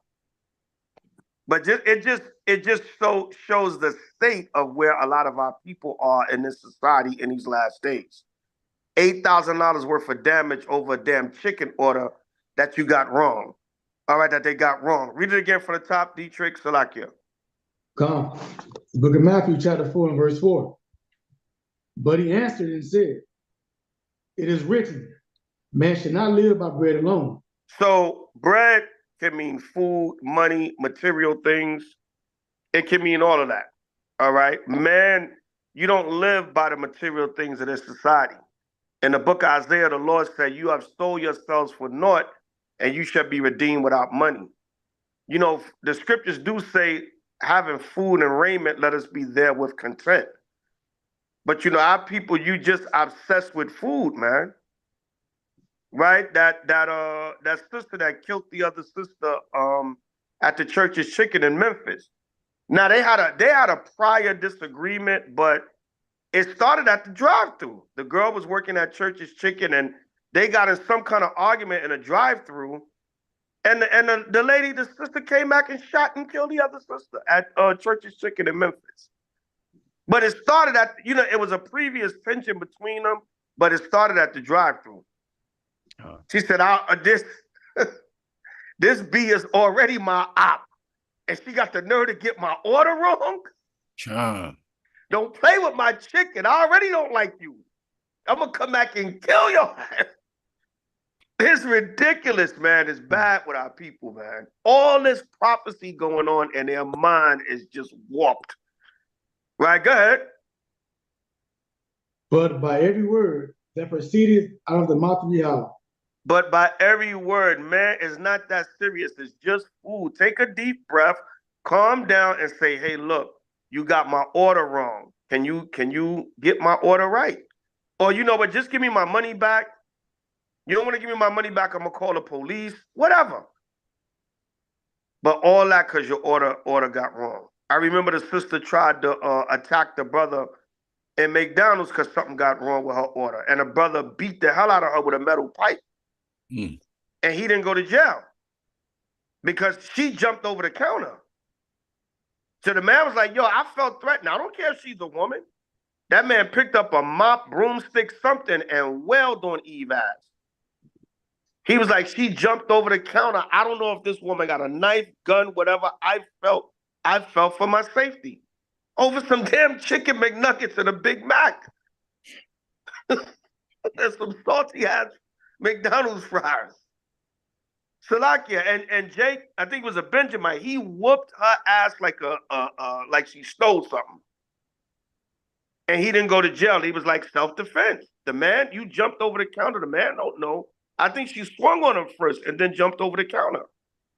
And she was all dyked out and thinking she a man. So get your ass whooped like a man. You know what I'm saying? Benjamin wailed on her ass. All right, he beat her 4 and 4 times. 4 and 4. Like me and Allah like to say. But you don't live by bread alone. It's not that serious to risk your life, have to pay $8,000 in restitution over a damn chicken order. And you know Esau loves that. Esau loves that. Put your camera on mute, brother. Brother Abiel, put your camera on mute. Okay, Salakia. Unless you want to say someone ask a question, but put your camera on mute. Your image is showing up. Or put your phone, your mic and your camera on mute. Sometimes your image show up too if you're saying something in the background. But yeah, with the situation in Chicago, the brother got mad because I think he felt like the sister cut in line in front of him or something like that. And instead of saying, well, all right, a lot of times people cut in front of me, I'd be like, what, especially if they Israel. I'd be like, I was here, brother, but don't worry about it. I was here, sister. I'm not finna get in an argument and risk my life or gotta take a life defending myself. All right, go ahead. You just before me. Or sometimes people be like, oh, my bad. I ain't know you was in line. It ain't that serious. So the brother proceeded to beat on the sister, and her son came in and bodied his ass. And everybody sided with the mother and the son because Jake was in the wrong. You beat the hell out of a sister because of your space in line over some damn chicken wings, some hot wings, or a cheesesteak, or whatever the hell he was ordering. They was joking on him about the wings or whatever. They said he got his heavenly wings. He was ordering somewhere, I don't know, something. But our people, it's just, the point being, the level that we have decreased to over just food is not that serious. You're hungry, relax. You're gonna eat. Your belly gonna be full. Some of our people eat too damn much, and they eat too much of the wrong foods. That crown chicken, come on, that ain't the healthiest food. Like I said, that's like the last resort. Like, ain't nothing else open. Crown chicken, they open till 2 in the morning. That's like the super last resort. If you just had a long day, you shouldn't be eating that late anyway. But look, I'm hungry. It ain't nothing else. I just want to put something in my system. I probably won't eat this for another 6 months to a year. But that's just our people, man. The level they've gone to. That brother lost his life because he felt like he ain't gonna get the sister getting her food in line before him. And this is the level we've decreased to. I'll land on that. Kwame Shala. Khan, go ahead. And just to land me back on that situation with the brother and the sister at the restaurant, right? A 14-year-old son shot him. This is how messed up our people are in the head, because after the brother lost his life and the family had to arrange his funeral and everything, his girlfriend at the time and his daughters, them, they proceeded to go and get shirts made with his picture on them and with the title Knockout King on 'em. Y'all glorified this man losing his life for beating on a sister, calling him the Knockout King when he actually didn't even knock the sister out. She ate them punches, took him like a gangster, and then he lost his life. But it's just the fact that y'all that ignorant, that y'all glorifying him losing his life, you know, for something as stupid as some order, her getting in line before him, refusing to shut up talking and defending herself from his verbal attacks and threats, that it cost him his life. But then y'all go as the far to put on y'all shirts, Knockout King. Just sad, man. Yeah. Yeah, that story is messed up all around. You know what I mean? Like, yeah, don't if if you got to wait in line rather than aggressively pursuing your chicken and having he said, say something one more time. Like, you know what I mean? Like, and then she says something, he started hitting her. Like, just nobody could control their emotions in that time. And now this 14-year-old is, I don't say a murderer, you know what I mean? But like, he's defending his mother, but he has to live with the fact that he took somebody's life. You know what I'm saying? That's not an easy thing to do. You know what I mean? But yeah, this is what our people are into. Of all this stuff going on, Salakia. God. Yeah, just to let me back on what the D was saying. I remember that. They made the shirts calling him the Knockout King. All right. And not only because he beat on a sister, which like the D said, them sisters ate them punches like, man. Some of these Eves are strong, man. I seen Eves knock out dudes, man. Some of these sisters be strong. She ate them punches. But not only that, they were saying he had a reputation for fighting and knocking people out. But he was, from what the word was, he was like a bully. He was known for going around starting fights and knocking people out. He was kind of like a bully in the hood. And a lot of times, I've seen it for years. The Most High put these bullies in the dirt, man. I've seen over the years, man, a lot of bullies, dudes got tired of them and put them in the grave. You know what I'm saying? Because a lot of times bullies become very violent because they like, yo, everybody's scared of me. I can get away with it. I'm slapping. I've seen dudes do such disrespectful stuff, man. And dudes came back and blew their brains out. So he had this reputation of, yo, he the knockout king, not only with sus, which is completely ignorant, but yo, he don't play in the hood. He be knocking niggas. You ain't never knock out Esau. Nope. You know what I'm saying? Probably going around bullying, because certain dudes, even the bull, they know who to really mess with. There's certain dudes that ain't having it. Nigga, you come over here with that, you get knocked out or put in the grave. Certain cats is thorough like that. But he had this knockout thing in the hood going around. He was known for dropping dudes. Now the Lord dropped you by 14. By Shimmer Mashiach Yahushua. Judgment. Salakia. So he probably did that on purpose. What you're saying, like he's a bully in the hood. He probably, I'm not waiting in line in front of her. That was probably his attitude when like an accident, like it was like a true nigga moment. He planned that out, and then he died by a 14-year-old. Yeah, Debo ain't here no more. That stuff is over with. You know what I mean? Trying to be tougher than the next man. Killed by a 14-year-old. God.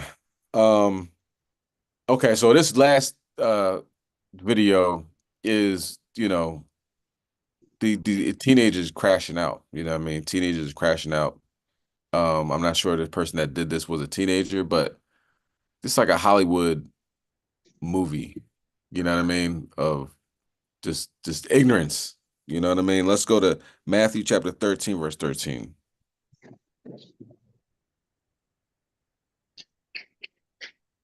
Dude bodied somebody in front of a whole bus full of people, like did a hit in front of a whole bus of people and got out into a car. Like this was obviously they aimed to kill this guy, and it played out on the screen. As far as you're probably gonna see it through national TV because of the high-speed chase and all this other stuff, that's sensationalized in the media. But somebody's in extremely critical condition. I'm not sure the person died yet, or hopefully they don't die, but you know what I mean? Shot multiple times in the face, you know what I mean? And the person that did it is probably gonna spend the rest of their life in jail, or at least during the age of this apocalypse that's happening, that's going on right now, the Armageddon, you're gonna spend it in the prison cell. Let's bring that out. Matthew chapter 13, verse 13. This is the book of Matthew, chapter 13 and verse 13. Therefore speak I to them in parables, because they see not, and hearing they hear not, neither do they understand. Go ahead. 14. And in them is fulfilled the prophecy of Isaiah, the prophecy of Isaiah, which saith, by hearing ye shall hear, and shall not understand, and seeing ye shall see, and shall not perceive. So all this stuff going on, they have no idea what's happening. You know what I'm saying? Or how it relates to them. Something that's happening in Iran has anything to do with me. Somebody told me that. Why do I care about what's happening in Iran? That's where all your oil comes from. Pay attention. You know what I mean? And that's the time where, we're going to have World War III. It's going to affect you, whether you believe it or not. Go ahead, read verse 15. Verse 15. For the people's heart is waxed gross, and their ears are dull of hearing, and their eyes they have closed, lest at any time they should see with their eyes, and hear with their ears, and should understand their heart, and should be converted, and I should heal them. Most High don't even want these people, man. You know what I'm saying? So you told me I can get everything? I can get some gold. All I gotta do is do this. I gotta follow the new moon. All right. But in their mind, they're like, okay, I'm gonna do this, and I'm gonna be the same demon that I was out here, you know what I'm saying, in the kingdom, that I was in captivity in Babylon, that's in the kingdom. The Most High understands that, guys be fronting, doing lying through their teeth, you know what I'm saying, to get what they want, and then just being the same old demon that they're going to be. He's not going to change them. At least they understand, and then they'll change. Now he's going to let them crash out, a bunch of crash dummies. Read verse 16. Verse 16. But blessed are your eyes, for they see, and your ears, for they hear. But you see what's going on. All right. So this happened last night, I believe. This is the last video. Yeah, Fred. So police say they were able to get to the shooting pretty quickly. They got a vehicle description, and then they spotted that vehicle, and that's what led to that police chase. You saw the driver of that car was arrested, but police say they're looking for a second suspect involved in that shooting. They say it was a targeted shooting that left a 17-year-old boy in critical condition. Surveillance video captures the end of a high-speed police chase through North Philadelphia Friday, ending in a crash. The driver bailing out while the car is still moving at 5th and Glenwood. Police say this all started from a shooting just minutes before. Part of a shooting, 6 in Allegheny area, stepped the bus. Looking for a 20-year-old black male with dreadlocks over the flash at this time, last seen on Allegheny towards 3rd Street. Police say a 17-year-old boy was shot on the SEPTA bus just after 6 o'clock near 3rd and Allegheny. Bullet holes pierced through the bus window. Police say the bus was nearly full at the time, with about 30 people on board, and say someone drove the victim to the hospital, where he's listed in critical condition. It does appear that the person that was shot was the intended target of the shooter, based on the information that we have at this time. Police say the shooter got into a stolen silver Hyundai with a second suspect, but investigators believe that second suspect then fled on foot, where officers can be seen searching for him with flashlights at 4th and Westmoreland. 3 crime scenes spreading across several neighborhoods where only one person was reported injured. People shooting indiscriminately on the bus, especially one that has that number of people on it, it certainly could have been worse, and we're very happy that it wasn't. And police say they're going to be reviewing surveillance video, including video from that SEPTA bus, which they believe will give them a lot of information about what happened.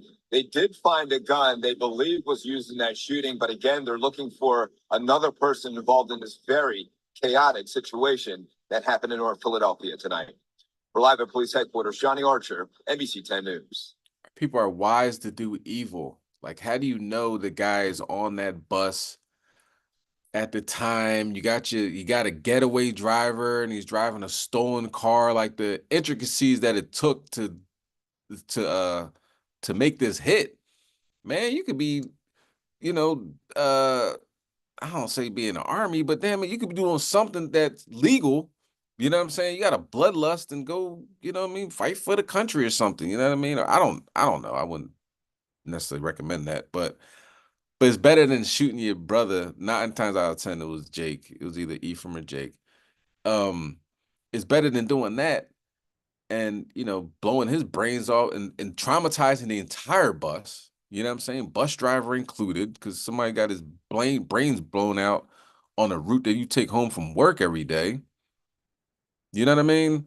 And the driving in and out of traffic, he was pulled up on sidewalks and everything like that. You go through all that to kill your brother. You know what I'm saying? But anything else to do positive, following the law, statutes, commandments, helping your brother, doing anything, can't do that. So brothers ain't getting converted. You know what I'm saying? When it comes down to it, Yahweh Shemel Shai knows exactly who he wants and who he doesn't want. And that guy just crashed out and is going to spend the rest of his life in prison while these nuclear missiles are on their way from Russia. Unbelievable. But blessed are your eyes because you see, and your ears that you hear. All right. And with that, I'm going to turn it over to our mighty elder, Hom Yashala. We got next. Shalom. Shalom, shalom, shalom, family. Shalom. The class been on a while, so everybody, if you want, you can take a 5-10 minute break. Come back on at 3:55. Get you something to drink, stretch, whatever. Get a Sabbath sandwich. Eat some hot, cold food if you want. I know everybody been on the class for a while, but come back at 3:55. We have another short lesson and major announcements. Everybody, please come back on. Don't go lay down and fall asleep. So come back on in about 10 minutes, 3:55. And we'll have another short lesson and major announcements. We got some major announcements coming up. So take a break, use the restroom, get something to drink, like I said, stretch your legs, stretch your arms, your body, whatever the case may be. If anybody want to stay on, you can stay on, but come back in 10 minutes and we'll start. Kasaja. Huh. Can you shut this down and start another live on YouTube? Huh. I want to start breaking up the classes because I want to start posting them as separate classes in different on other different channels. Huh. All right, just put Shabbat class part 2. Huh. And then we'll change the title to what we're exactly talking about. Once we go into the announcements and camp business, you cut the live. Okay. Yeah, but you're gonna restart it as a different live. All right, everybody.